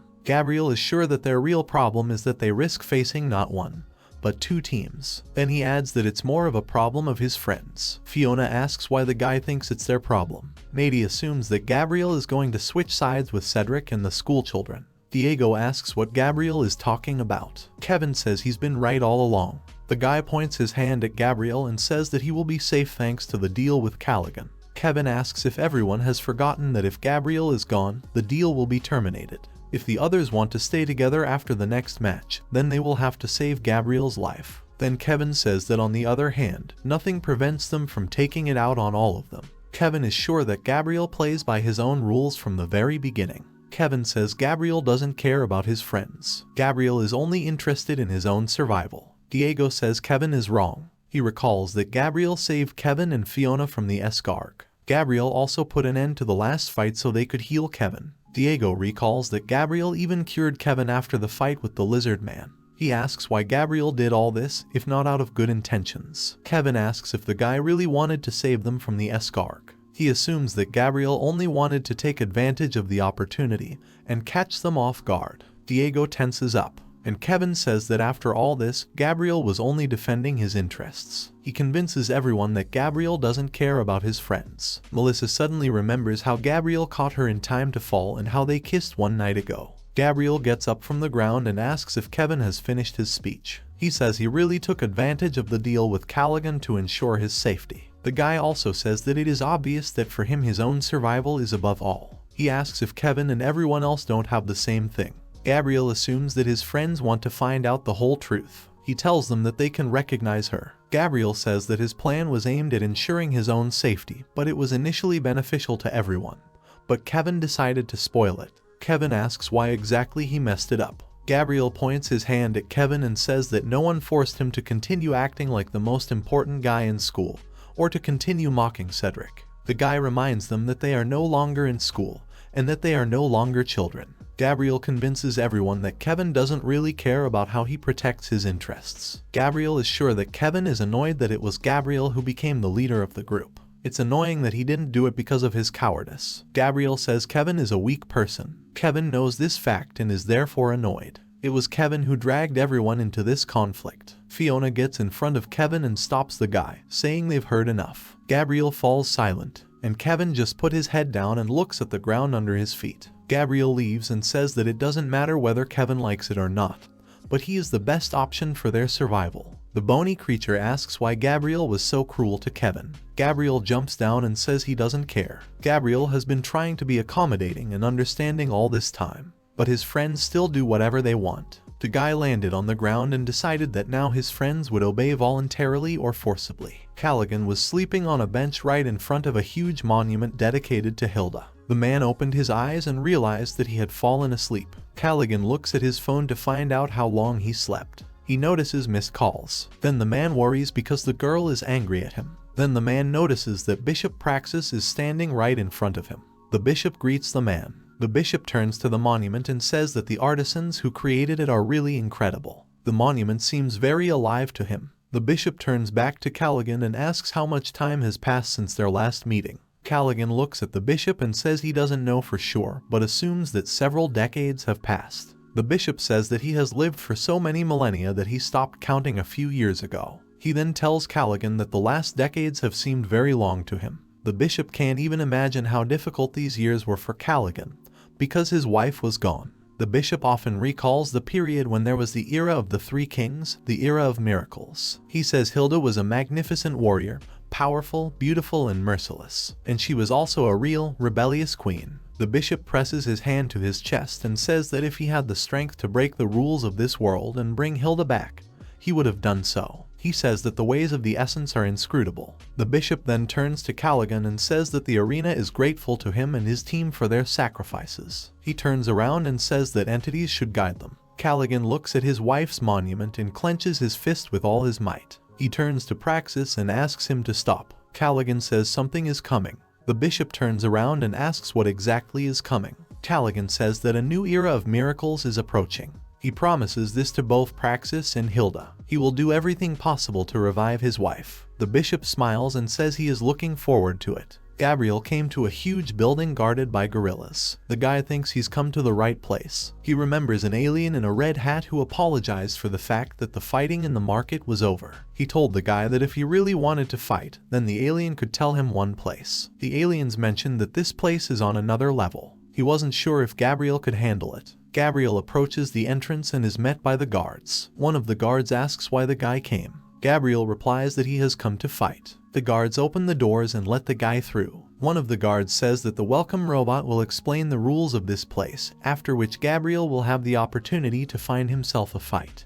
They wish them a good evening. The guy thanks them. A robot flies up to the guy and greets Gabriel. He says that the guy is going to enter the catacomb arena, a private arena of the 3rd level. The robot reports that in the catacombs they offer different types of fights: 1-on-1, 2-on-2, battle royale, fights without weapons or with weapons. The robot says that Gabriel is on level 1. He says that 5 wins will allow him to move to level 2. The minimum price for participation is 300 points. The robot tells Gabriel to follow him to the check-in terminal. Gabriel realizes that he has only 300 points left. He decides he'd better win more before the next fight. The guy brings his hand to the terminal. The number 44 appears on his hand. The guy is sitting and waiting for his fight. He thinks that 2 or 3 victories should be enough for him to buy weapons and medicines. He thinks everything will be fine. Gabriel's number appears on the screen and information that his battle will take place in the arena at number 200. The guy enters the arena and thinks he needs to avoid too many punches. He repeats once again that everything will be fine. The guy falls into a stupor as he sees in front of him a huge opponent in a shell and with 4 arms. He's swearing. At this time, in Block 99, Kevin, Fiona, Mady, Diego and Melissa gathered in the hall, wearing all the equipment and taking weapons. Diego says that the robots are already coming for them, but Gabriel is still not there. He asks what the guy is doing. Melissa is also interested in where the guy disappeared. Mady turns to Kevin and asks if he thinks Gabriel has escaped. Kevin asks the guy not to say such nonsense. Kevin asks how Gabriel could have escaped. He is sure that wherever the guy is hiding, the aliens will find him and take him to the arena. Also, Kevin does not rule out the fact that the guy is no longer alive. Diego approaches Kevin and asks why he says such terrible words. He asks if Kevin is crazy. Kevin says they haven't seen Gabriel for more than a day. He's just making his assumption. Fiona asks everyone to calm down and says that instead of worrying about Gabriel, they could focus on the upcoming fight. Because wherever he is, the girl is sure that he is not worried about his friends. Robots appear who say that the time of battle is approaching. They ask people to follow them. Diego approaches the robot and says that they are missing one person. He says Gabriel has been missing for several days. The robot asks to wait and says it will check the information. The robot makes mechanical sounds and then says that Gabriel has been found. Then the robot adds that the guy is already in place. Diego exhales in relief. Then Cedric and his team appear behind the guy. Diego had completely forgotten about them. Cedric and his team walked past Diego. A huge door leading to the arena opened. All students enter the arena. Diego is looking for Gabriel. Diego sees Gabriel and begins to worry about him. Gabriel sits on the steps of the stairs and asks if it is necessary to shout loudly. Diego approaches his friend and helps him to stand up. He asks what happened to the guy and how he feels. Gabriel says it could have been better. Kevin looks at the guy and says that Gabriel has taken a lot of damage. Mady asks if the guy is okay.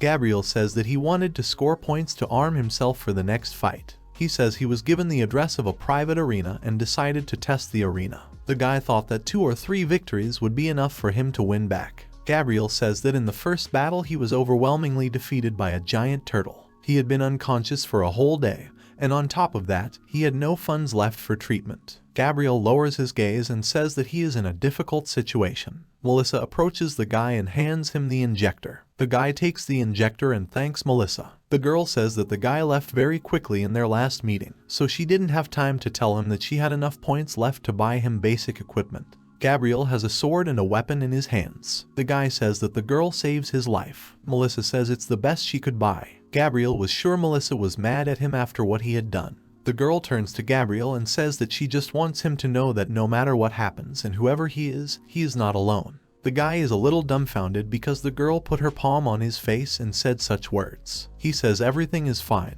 Everyone blushes. Kevin asks what's going on between Melissa and Gabriel. Fiona folds her hands and says she had a premonition. Cedric and his men approach Gabriel and say they need to discuss something. Kevin agrees and asks if Cedric wants to get rid of them before the fight. Gabriel lets Cedric talk. Cedric approaches Gabriel. The guy asks what he wants to talk about. Cedric says he wants to make it clear that he hates each of them. He knows it's mutual. He's not going to apologize for anything. Then the guy says that if they want to survive in battle, then they need to work as a team. At least during the fight. Cedric holds out his hand to Gabriel and offers a truce. The guy silently looks at the hand. Everyone is waiting. Gabriel agrees to a truce and holds out his hand. The speaker soars up and greets all the spectators. He says that a new fight will take place in a couple of minutes. All the spectators begin to rejoice. Among the audience sits Callaghan, who hopes that the third fight will be successful. He is looking forward to moving on to the next stage, as the low-level arenas are starting to tire him out. Diego turns to Gabriel and asks if he really trusts Cedric. The guy replies that he doesn't trust, but he doesn't see any other options. They'll have to keep an eye on Cedric's team. Cedric tells his men to keep an eye on Gabriel's group and not forget that they are on their side.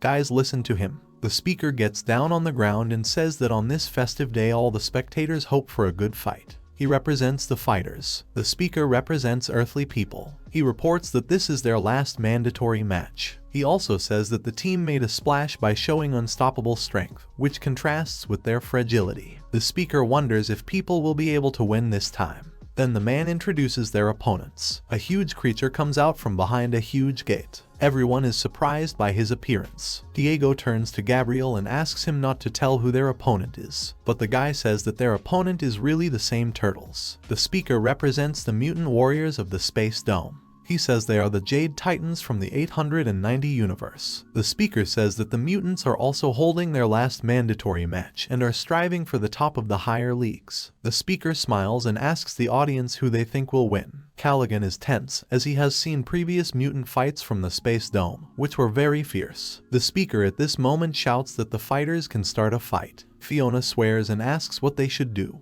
because they haven't thought through such a scenario. Melissa says that the girl should not focus on the size of the mutants, but rather think about their numerical advantage. Kevin swears and asks what they will do. Mady offers to go on the attack and see what happens. Kevin does not agree with this plan, but then Gabriel says that Mady is right and that they need to attack first. Gabriel turns to Diego and says that this time they will need his strength. Diego says the guy can rely on him. One of the mutants says that a day ago he confronted one of the opponents. He says the fight will be very simple. The second mutant suggests to finish quickly and go to eat. Kevin screams and is about to attack. Everyone else is running after him with weapons at the ready. Fiona asks the others if they have heard that they need to move to attack. Melissa looks at her classmates standing behind them and asks Fiona to stop. She says classmates don't follow them. Fiona turns around and asks why they're standing. At this moment, one of the mutants raises his weapon to attack. Melissa shouts at the girl to leave.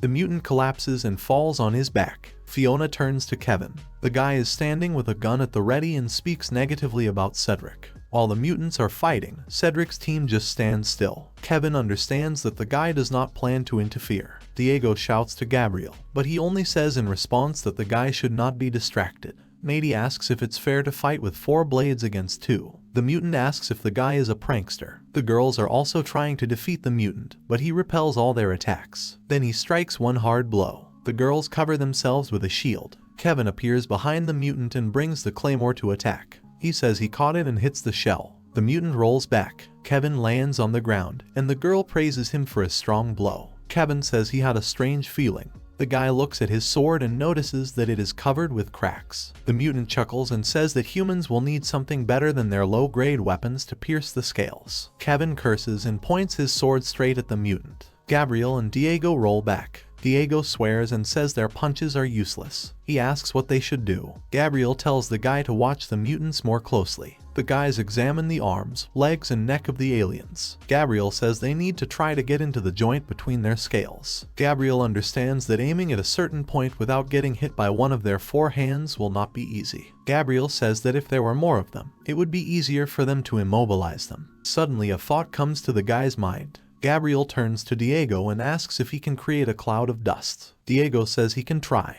The guy raises dust with his axe. Mutants cover themselves with their hands from dust. One of the mutants says there's no point in blinding them if they can't hurt them. Then the mutant looks ahead and sees no one. He wonders where the guys have gone. At this time, Kevin, Fiona, and Melissa were fighting off one of the mutants. He shouted at them to hold on to the girls. The mutant hits Kevin's sword and Fiona's shield with his huge spear. The mutant swings and says that this time, he caught Kevin. Gabriel and Diego run up to the mutant. She jumps on him and holds his hands. The mutant doesn't understand where the guys came from. Gabriel shouts at Melissa to hit the mutant in the neck joint as soon as possible. The mutant roared. Melissa ran and jumped, plunging her spear into the mutant, just as Gabriel had said. Kevin and Fiona were watching intently. Diego and Gabriel also stared intently at the mutant, who was falling back and uttered his last words. The mutant fell on his back. Callaghan gets up from his seat and shouts to the fighters that they played well. Kevin sighs with relief and says that there is one less mutant. He says they can defeat the mutants. Kevin then turns to Matey, but no one answers him, and the guy starts looking around to figure out where his friend is. Kevin opens his eyes wide as he notices that Matey is standing right in front of the mutant, who is ready to strike him. The mutant says Matey fought well. Kevin notices that Matey doesn't have a left hand. Matey himself says that he will need the help of his friends. Kevin runs very fast to Matey. Fiona and Melissa are worried. Diego and Gabriel also run to the guy to help. Diego says it's terrible, and Gabriel reminds me that he asked everyone to stick together. Matey falls to his knees. He asks the mutant if he can hit the guy quickly. The mutant agrees, so Matey has earned his respect. Kevin appears in front of the mutant, who demands that the mutant leave. He says the mutant won't touch Matey. The mutant says that Kevin should let his friend go with honors. At this time, Gabriel and Diego appear behind him. The guys are hitting the mutant, but the mutant fights back. Gabriel tells Kevin to pick up Matey. Then Gabriel, along with Melissa and Diego, start attacking the mutant again. Kevin carries Matey away and sits him down on the ground. He tells his friend that everything will be fine. He promises to cure him. Matey thinks he needs to rest. Matey closes his eyes and falls silent. Fiona covers her mouth with her hand and asks what's wrong with the guy. Kevin holds his friend's head and says that he is still alive. He says they should finish the fight as soon as possible. Kevin grits his teeth and starts screaming. Cedric and everyone else are watching the fight. Kevin shouts at them and asks why they just stand there and do nothing. He asks if the students are really going to stand there and watch others suffer. Kevin asks why they do this to them. Everyone is looking at Cedric. Cedric says they don't need to move. One of the mutants turns to his friend and says that there is a group on the sidelines that just stands there and does nothing. The second mutant says it's disrespectful. His friend agrees with him and they walk towards the schoolchildren. The students noticed that mutants were approaching in their direction. Everyone started asking Cedric what they should do. Cedric said to behave calmly. The next second, a trident flies into one of the guys. The guy falls to the ground while Cedric looks at him in fright. Cedric commands everyone to run. Fiona mocks the students, believing that they got what they deserved. Kevin asks the girl to leave Matey as they need to finish the fight. Diego and Melissa tried to hit the mutant, but he blocked everything and then counterattacked. Melissa covered herself with a shield, and Diego dodged the blows of the blade. Gabriel ran straight to the mutant. He noticed that they were trying to strike him and quickly bent down, having managed to dodge. Gabriel understands that they have met with a strong opponent, with whom most likely they will not be able to hold out for long. The mutant says that people are a little lacking in technology, but they are doing well. He is happy that the fight is very exciting. Kevin appears behind the mutant and is about to stab him with a claymore. The mutant notices the guy and repels his attack. The mutant's swords break and he is thrown away after being hit. The mutant looks at the blades and can't figure out how they could have broken. Kevin points his claymore at the mutant and asks what the mutant can say now. Then the guy turns to Gabriel and says that they should finish the fight as soon as possible. Kevin looks at Gabriel and says that he put all his strength into the last blow, and now he can barely move. If they miss this chance, they're finished. Gabriel glares at the mutant. Diego understands that this will be the last blow. Melissa runs, about to attack. Gabriel shouts at them to all attack together at once. Kevin also joins in and runs into the attack. All four surround the mutant. The mutant smiles, thinking about the fact that he will have to fight 1 against 4 at once. The mutant decides that he will fight seriously. Diego, Melissa, and Kevin swing. Meanwhile, Gabriel realizes that something is wrong. Callaghan shouts to the fighters to be careful. The mutant creates a whirlwind of blows, which throws Kevin away. Melissa loses her leg. Gabriel loses his arm. And Diego manages to block the blow with his axe. All his friends are lying on the ground. The mutant looks at Diego and says that he missed only one fighter. Diego is trying to figure out what happened. He looks at his friends and does not understand if they are still alive. He can't believe what's happening. Diego drops his axe, and the mutant at this time asks him if he has lost the will to fight. The mutant says that he will quickly put an end to his life. Diego wonders if he can survive. Then the guy realizes that he wants to stay alive. The guy feels rage. A strange aura envelops him. The mutant covers himself with his hand and wonders what is happening to the young man. Kevin regains consciousness and looks at his friend. He is also trying to understand what is happening to the young man. The mutants look at each other in disbelief. At this moment, Callaghan gets up from his seat as he cannot believe what is happening. He is happy that Diego uses resonance. He is even more surprised that the resonance turned out spontaneously, and even at a low level of the arena. The mutant swings and says he doesn't understand what's going on. It doesn't change anything for him. He tells the young man to prepare for his end. Diego sweeps through the mutant's body in a second and ends up behind him, leaving a huge hole in his body. The speaker smiles when he sees Diego screaming. Most of the audience were shocked. Some sat and whispered to each other as they tried to figure out what had happened to the guy. But after a second, everyone screamed with delight. Gabriel got up from the floor and, fixing his gaze on Diego, wondered what was happening to him. At that time, Fiona was sitting next to Matey and shouting to Kevin. She wanted to find the guy as soon as possible. Gabriel got up from the ground and began to come closer to each other. He asked if his boyfriend could hear him and if he was okay. Diego just growled. Gabriel realized that the guy couldn't hear him. It seems to him that Diego is in a trance. All the mutants were at a loss because of the guy's behavior. Diego took off and ran towards the mutants, screaming. Cedric appeared behind the mutant. He jumped on the neck of one mutant and jumped on the neck of another, striking with a spear. Cedric landed on the ground while the mutants were looking at him and trying to figure out what was going on.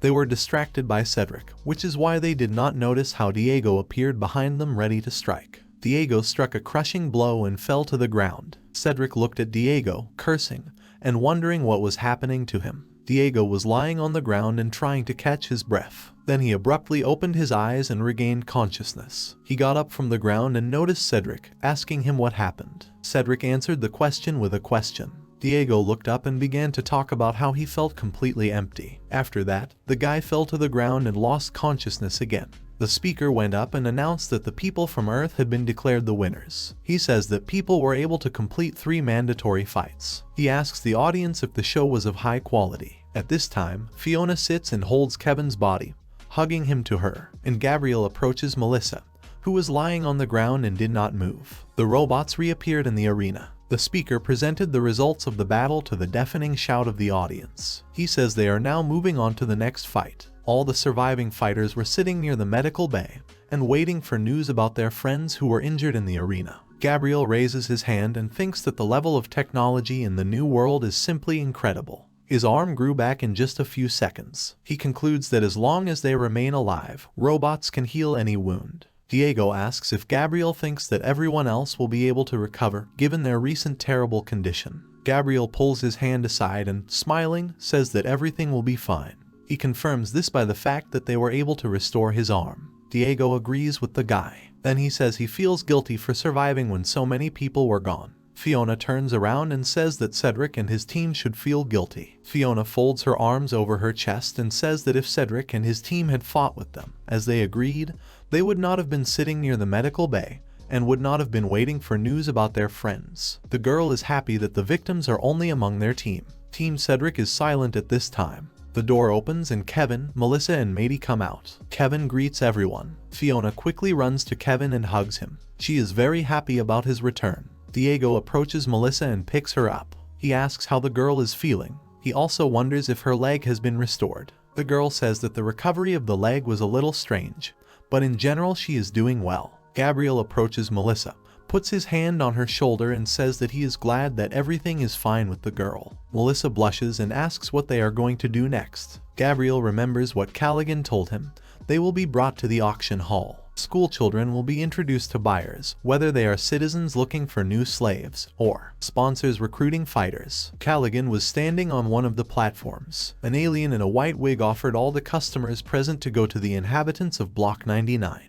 He asks if they have a representative. Gabriel raises his hand and says that he is a representative. A man in a wig asks which of them wants to leave the arena and enter the service of a citizen. Gabriel replies that all people want to fight in the arena. A man in a white wig rejoices and hits the table with a hammer. He says that in this case, sponsors can place bets. All the buyers started placing bets. Someone wanted to take Diego, who was able to join the resonance, for 30,000 points. Someone offered 35,000 points, and so the price rose with each new offer. Callaghan was swearing, because he should have foreseen that after Diego entered the resonance, many proposals would appear. Callaghan raises his hand and says he will take the whole team for 150,000 points. All the customers fall silent. They start whispering that 150,000 points is too much. Buyers are wondering if Callaghan is crazy. Callaghan smiles and rejoices that all the buyers have fallen silent. But suddenly someone offers 250,000 points for the whole team.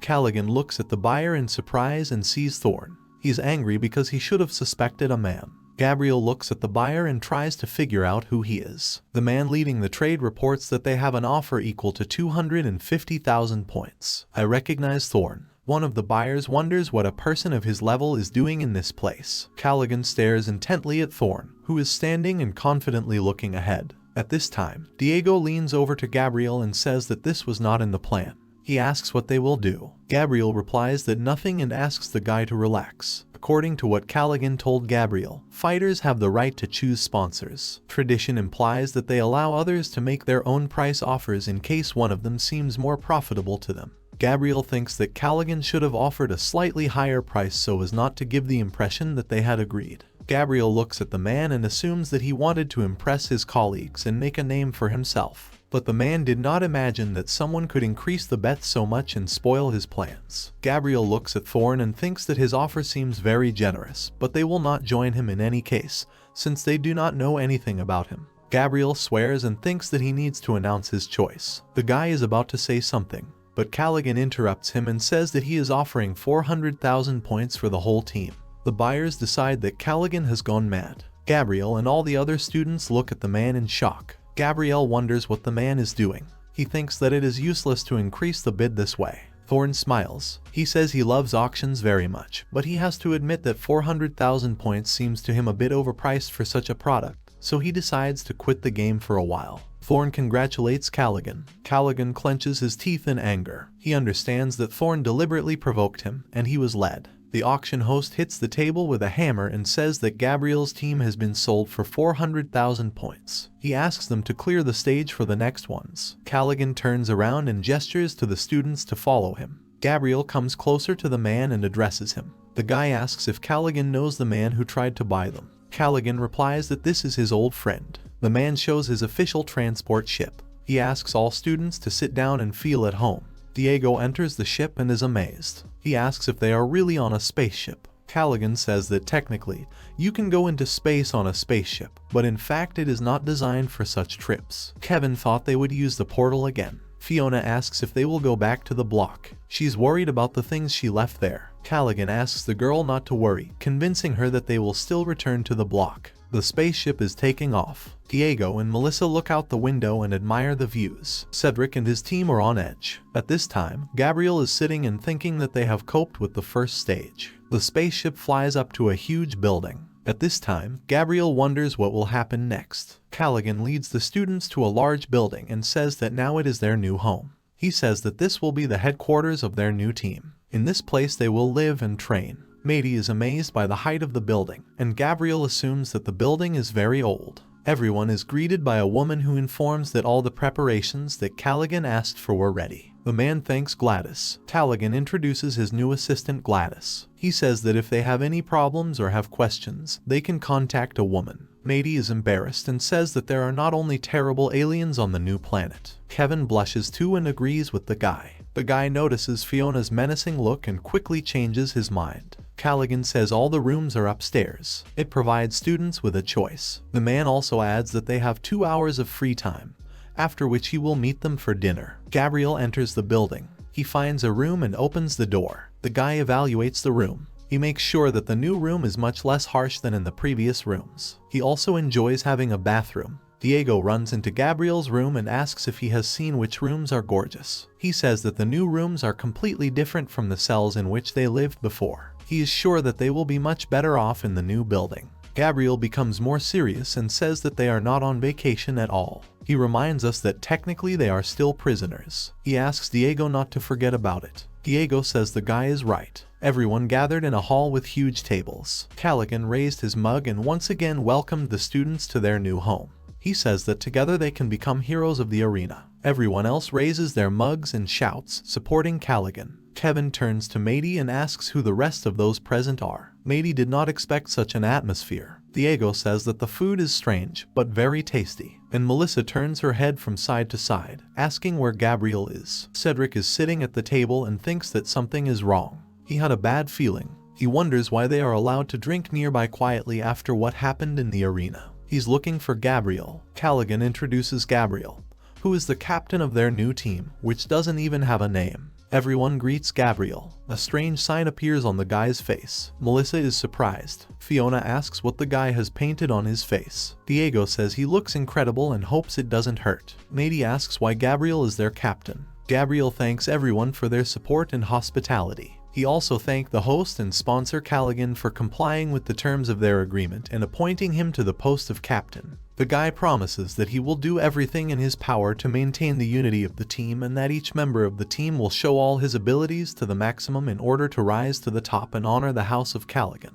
Everyone starts clapping and supporting the guy's speech. Callaghan appears behind the guy and smiles. Then Gabriel says that they made a difficult decision. Suddenly, the robots grab Cedric and the people from his team. The students immediately screamed, asking what they were doing. Kevin, Fiona, Mady and Diego stared at what was happening. Gabriel looks at Cedric and says that in order for their team to be effective, they need to absolutely trust their teammates. Gabriel continues and says that Cedric and his friends have repeatedly proved that they are unworthy of trust, so he and Callaghan decided to get rid of them. Cedric asks what Gabriel is going to do to him and his friends. Callaghan says that they will be left alive. Since he paid a huge fortune for them, it would be a waste of points. Callaghan says he offered the students as a deposit to pay off a debt he has to a colleague. He doesn't know what a man will do to them. He thinks it's his business. Then Callaghan becomes more serious and says that he does not need incompetent and cowardly fighters like them in the house. He demands that they leave his house. Gabriel turns to Cedric and says that he should not forget one thing.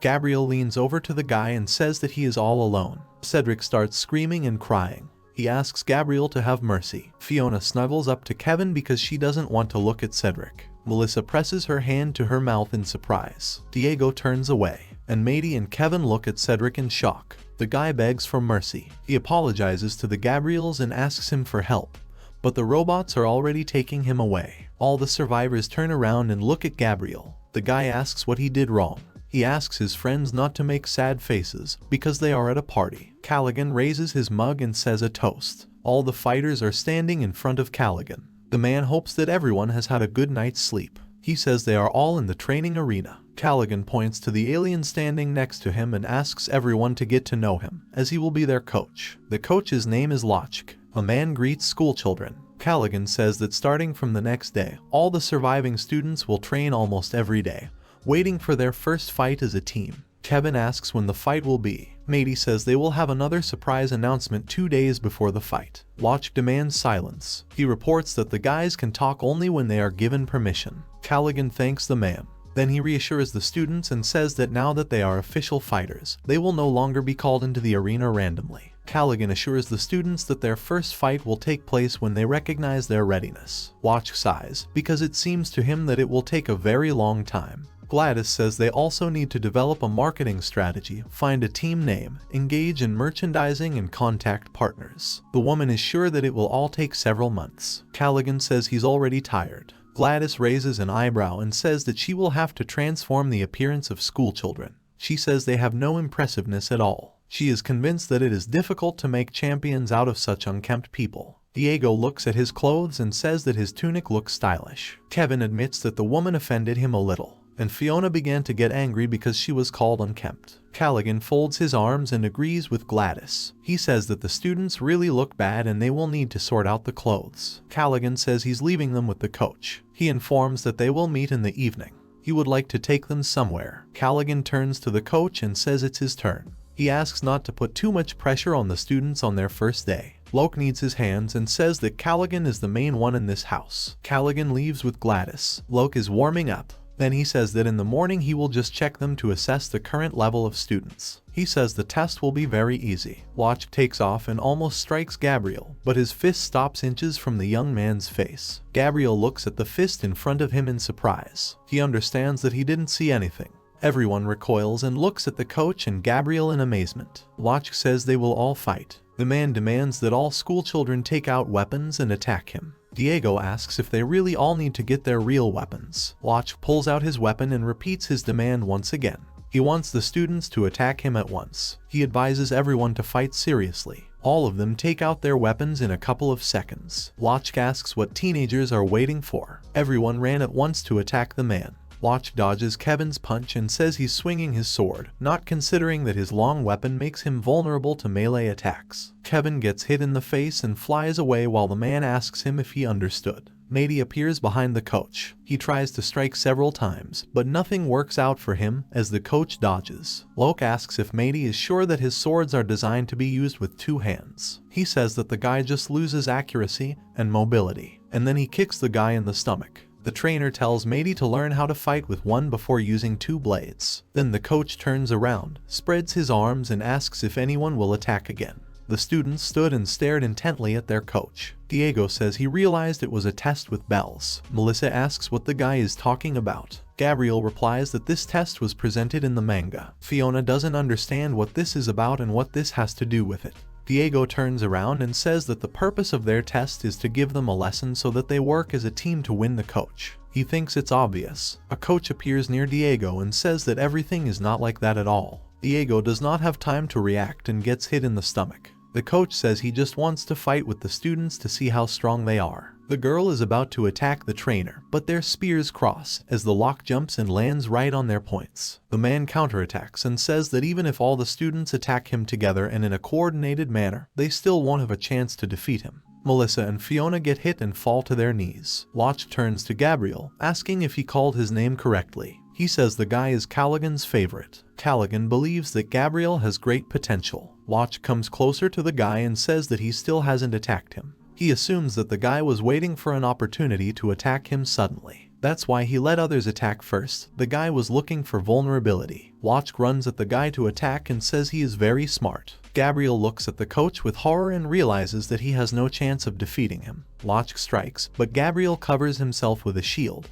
Then the man tries to break through his shield, but he does not succeed. The man is surprised, since Gabriel has more experience than everyone else. The man strikes again and says that Gabriel has one drawback. He thinks too much. Gabriel asks what it means. The coach pushes back and says that the fight is a strategy and technique, but also an instinct. He assures the young man that there is a desire in everyone inside, the desire for violence, combat, strength, which burns inside. The man points his staff at the young man and says that this is exactly what Callaghan felt in the guy, a real flame that calls for battle and blood. Locke says that he also feels it in the young man. Gabriel stares at the man. Locke turns to Gabriel again and asks him to answer the question. The man jumps up, trying to strike from the air, and asks why the guy hides his desire. The coach hits the ground as Gabriel manages to dodge. Locke asks again what is holding the guy back, why he is not fighting at full strength. A bony creature appears near Gabriel, who admires the coach. It smiles broadly and says that Locke sees them. Gabriel turns around and asks what it means. Locke raises his staff again and says he wants to face Gabriel's true self. He wants to see the guy's real face. Suddenly, the trainer's staff turns into a blade. He says that if Gabriel doesn't show him his real face at the moment, he will hurt him. Gabriel looks at the man in disbelief at first, and then he lowers his head and looks rapaciously at his opponent. His face contorted, and the guy himself said that the coach could try. He is considering his next steps. The guy opens his eyes wide and sees a bony creature in front of him. The creature takes off its mask and hands it to Gabriel. The guy looks shocked at a creature that looks exactly like himself. The guy smiles and lets the creature put a mask on his face. The guy raises his head and his face is distorted by a terrible grimace. He tells the coach that he can try to beat him. Locke looks at the guy in surprise and notices changes in his face. He looks determined. The guy takes off and strikes a few quick blows to the coach. Locke fights back. He thinks he's dreaming. The man pushes the guy away from him, but says that he has become much better at fighting. The guy jumps up and lands in the distance. The man points at Gabriel and says that it's still not enough for him what the guy shows, since he can do even better. He demands that the guy show who he really is. Gabriel asks if Locke really wants to put his life at risk. The man asks the guy again. Gabriel raises his voice and shouts that he will defeat the man. Suddenly, a strange aura begins to envelop the guy. Locke covers himself and realizes that Gabriel has entered into a resonance. The guy clutches the blade in his hand. He smiles, and then raises the sword and sends an energy clot with it. Locke evades and realizes that Gabriel used projections. He thinks that Gabriel instinctively knew what to do. He thinks it's impressive. Gabriel uses a projection several times, which is carried throughout the hall. The man fights back and realizes that Gabriel has completely freed himself. If it continues like this, the guy will destroy the entire arena. Watch concentrates and decides that it's time for him to end everything. The man makes a swing of the sword and a dragon appears, which flies towards Gabriel. The dragon wraps around the young man. Gabriel is trying to figure out what's going on. Suddenly there is a strong explosion, which the coach looks at from the side. Gabriel's sword flies out of his hands, and he falls down unconscious. Watch catches the guy in his arms and lands with him. Watch looks at the guy and notes that this is the second in the group who enters into spontaneous resonance. He assumes that the kind of people are very sensitive to him. The man understands Callaghan's choice. All the students are unconscious. At this point, Locke says that he needs to call medical robots. After 2 hours, everyone regains consciousness and stands in front of the coach again. Locke says that now that all the students are on their feet, they can start. As Locke had predicted, the students were weak. Gabriel can't remember his fight with the coach. He assumes that he has lost consciousness. It seems strange to Gabriel that he feels fun. The guy smiles. Locke says the students are weak, but he still thought they had potential. The guy reports that 2 of them are already ready to join the resonance. Kevin and Fiona ask who these 2 are that are capable of resonating. Mady asks about the resonance and remembers that Diego used it the other day. Diego says he doesn't even know how he got into the resonance. Locke demands that everyone be silent, and then tells that Diego and Gabriel have joined the resonance. Gabriel looks at the man in surprise. He does not remember how he came into resonance. Locke says that the first entrances to resonance can cause trance states. The man explains that the guy was not fully conscious. The coach remembers seeing Diego, who entered into a spontaneous resonance. He was really in a trance. Locke thinks that Gabriel seemed completely clear to him. His attacks were accurate. The man is considering the possibility that the guy either lied or something is wrong with him. Locke claps his hands, drawing attention to himself, and says that he will try to explain what resonance is. The man tells that the cosmos is washed by the flow of fundamental energy. Every universe is contained, carried and permeated by this streaming energy. This stream is called the Great One. The name may vary depending on the cultures. Locke says that no one knows the origin of the Great Stream and where its source is located. The planet they are all on now is located at the crossroads of several branches of the Great Stream, which gives it unique access to this energy. Locke is confident that since their arrival, they have become stronger, more stable, and now they are in better shape than on their home planet. Diego says that's what it's all about. The man continues and says that energy, similar to the Great Flow, circulates inside every living being.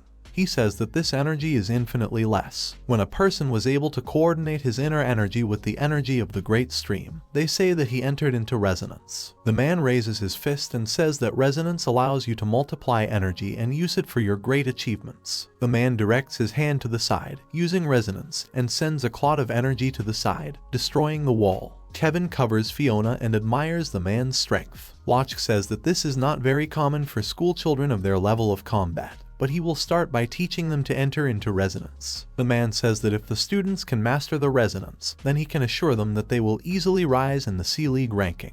The man asks what the students think about it. Are they capable of such a thing? Melissa stood with her eyes closed. Suddenly she opened her eyes, thinking that she would be able to enter into resonance. A strong aura envelops the girl. Diego says it's incredible. Locke praises the girl and tells her to stay focused and stay in this state as long as possible. The girl says she's trying, but it's too weird for her. She feels exhausted. The girl collapses. At this time, Diego runs up to her and holds her body. Locke says that over time they will gain stamina, but for a start they are doing great. They were able to get into resonance in 1 day. The man puts his hand on his chin and says that he knows that many species are very sensitive, but not to this extent. This is the first time he sees someone come into resonance in 1 day. The man asks which planet the students are from. Fiona, Kevin, and Mady were able to join the resonance. Kevin looks at his hand and says it's all too weird for him. He can't figure out what is enveloping him, flame or glowing steam. Mady tries to create a fireball, but it doesn't work out. Fiona says she likes the color of the energy that envelops her. Diego replies that they are from planet Earth. Locke says he's never heard of such a planet. He asks what universe planet Earth is in. Diego blushes and says that Earthlings do not know that there are other universes or other forms of intelligent life. They only have theories. The man sighs and says they are too stupid.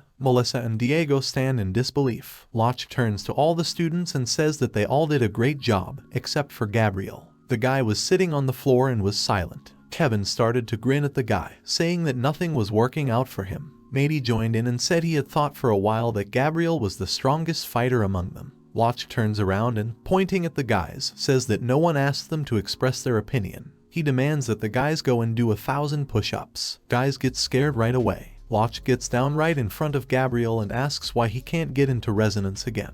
Gabriel doesn't know. He says he follows all the steps, but he fails to coordinate his energy. The man asks if Gabriel really doesn't remember their fight. The guy says he remembers quite a bit. The man sits down opposite Gabriel and asks what he felt. Locke says the guy can talk about it. Gabriel stares into the coach's eyes and says that he had a desire to win. At that moment, he was thinking only about victory and nothing else. Locke asks why the young man had such a desire. Gabriel says he had the same feeling in the arena. He felt pleasure or excitement. He says it's too complicated, so he can't say for sure. Locke spreads his hands and says that, on the contrary, it seems to him that everything is very simple. If a guy cannot coordinate his energy with the great flow, then he is not aligned with himself. Gabriel looks at the man in amazement. Locke says that for some reason, Gabriel realizes that he is suppressing part of his true self. He explains that the guy's mind is divided in conflict. Locke is going to tell the guy a story that may help him solve this issue and solve the problem. The man points to his mask and says that all the warriors of his culture wear similar ones. Locke says that this is a tradition, but it is not to frighten or seem beautiful. Tradition has at least two possible assignments, because there are two kinds of warriors. There is a warrior who hates to win.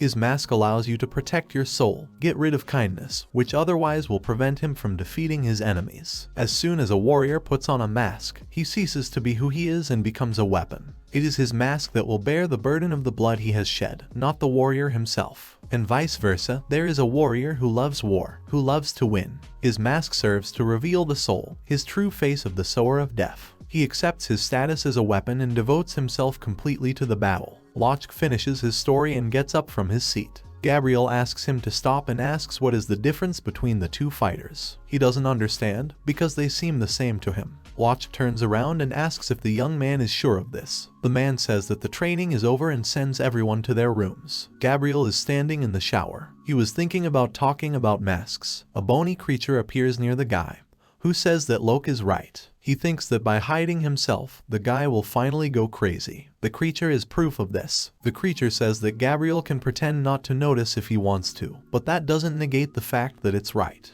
Gabriel gets out of the shower and activates the terminal. The guy says that since they moved to another league, the range of masks in the terminal has expanded. The guy selects one of the masks and clicks on it. A panel appears asking if the mask needs to be personalized. The creature seems to find this interesting. He says that he needs to agree. A mask appears in Gabriel's hands. The guy offers to make a deal. When he puts on the mask, it will mean that the creature is given permission to control the young man. The creature agrees, puts his hands on his belt and asks if the guy understands that he has been talking to himself all this time. The guy brings the mask to his face and says that he is really crazy. The guy puts on a mask and says he feels good. Gabriel is enveloped by a strong aura. He raises his hands and starts laughing because of what he did. Gabriel clenches his hand into a fist right in front of his face and says that he can't wait for the moment that will allow him to experience a new strength. Suddenly, someone's voice is heard in the room, informing that Callaghan is calling schoolchildren to take a walk in the evening.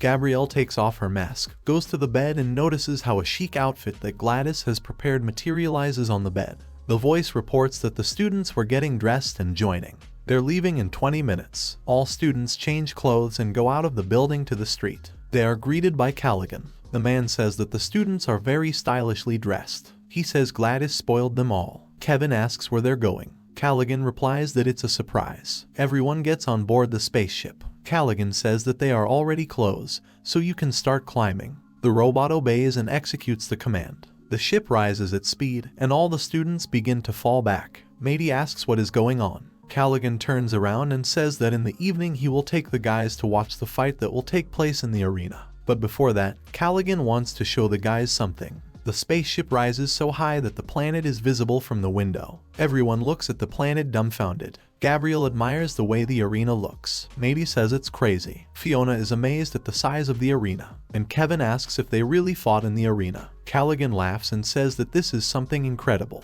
He says that the matches in which the students participated took place in the arenas of the lower levels. The man gets up from his seat and says that in the evening he will take the guys to levels that are much higher than those that they see in front of them. This evening they will witness an S-rank match. The speaker greets all the spectators. The woman smiles and says that the fight will begin soon. The audience cheers. There were schoolchildren on the top floor. Kevin was standing right in front of the window and says it's strange to look at the arena from the side. Fiona says the arena is much bigger than she imagined. Callaghan raises his glass and tells them to use the VIP box as it costs a huge amount of money. He wants to please his fighters. Gladys turns to Callaghan and asks if he is sure that they are spending money wisely. She whispers that they have a debt which should not be forgotten. Callaghan calms the woman down and says that everything will be fine. The man wants to give schoolchildren the opportunity to get a taste of the big world so that they know what to expect in case of victory. He says they should enjoy themselves. The speaker flies up and says that this evening the audience will witness an exceptional match. The woman asks if the audience is ready for an epic battle in which warriors with colossal strength will participate. The audience screams with delight. The speaker points to the audience and asks if they are ready to watch a collision that will shake the foundations of the planet. All the spectators start shouting even louder. The speaker says she knew the audience was ready. But before the fight, they need to properly meet an unusual guest. The speaker welcomes His Excellency Praxis I, the great bishop of the arena. The man raises his hand in a greeting gesture. Diego asks who he is. Gabriel says that Callaghan told about the fact that this planet is ruled by a religious order. Melissa asks if it's really the bishop. A man appears behind Gabriel, who tells him that the bishop's guards are inquisitors who are as strong as the fighters of the S-League. The man assures the schoolchildren that they should not be contacted. Everyone looks at the man in surprise. Melissa thinks he's handsome. Fiona asks who this handsome man is. Kevin turns to the girl and reminds her of his presence. Mady asks who the man is. The man points to himself with his hand and asks if the students really did not recognize his voice. He says that he is their coach, Loke. Diego says the man talks like another person. Gabriel notices that the mask really changes the appearance. Kevin admits that the man is really incredible. And Mady says the man looks less threatening.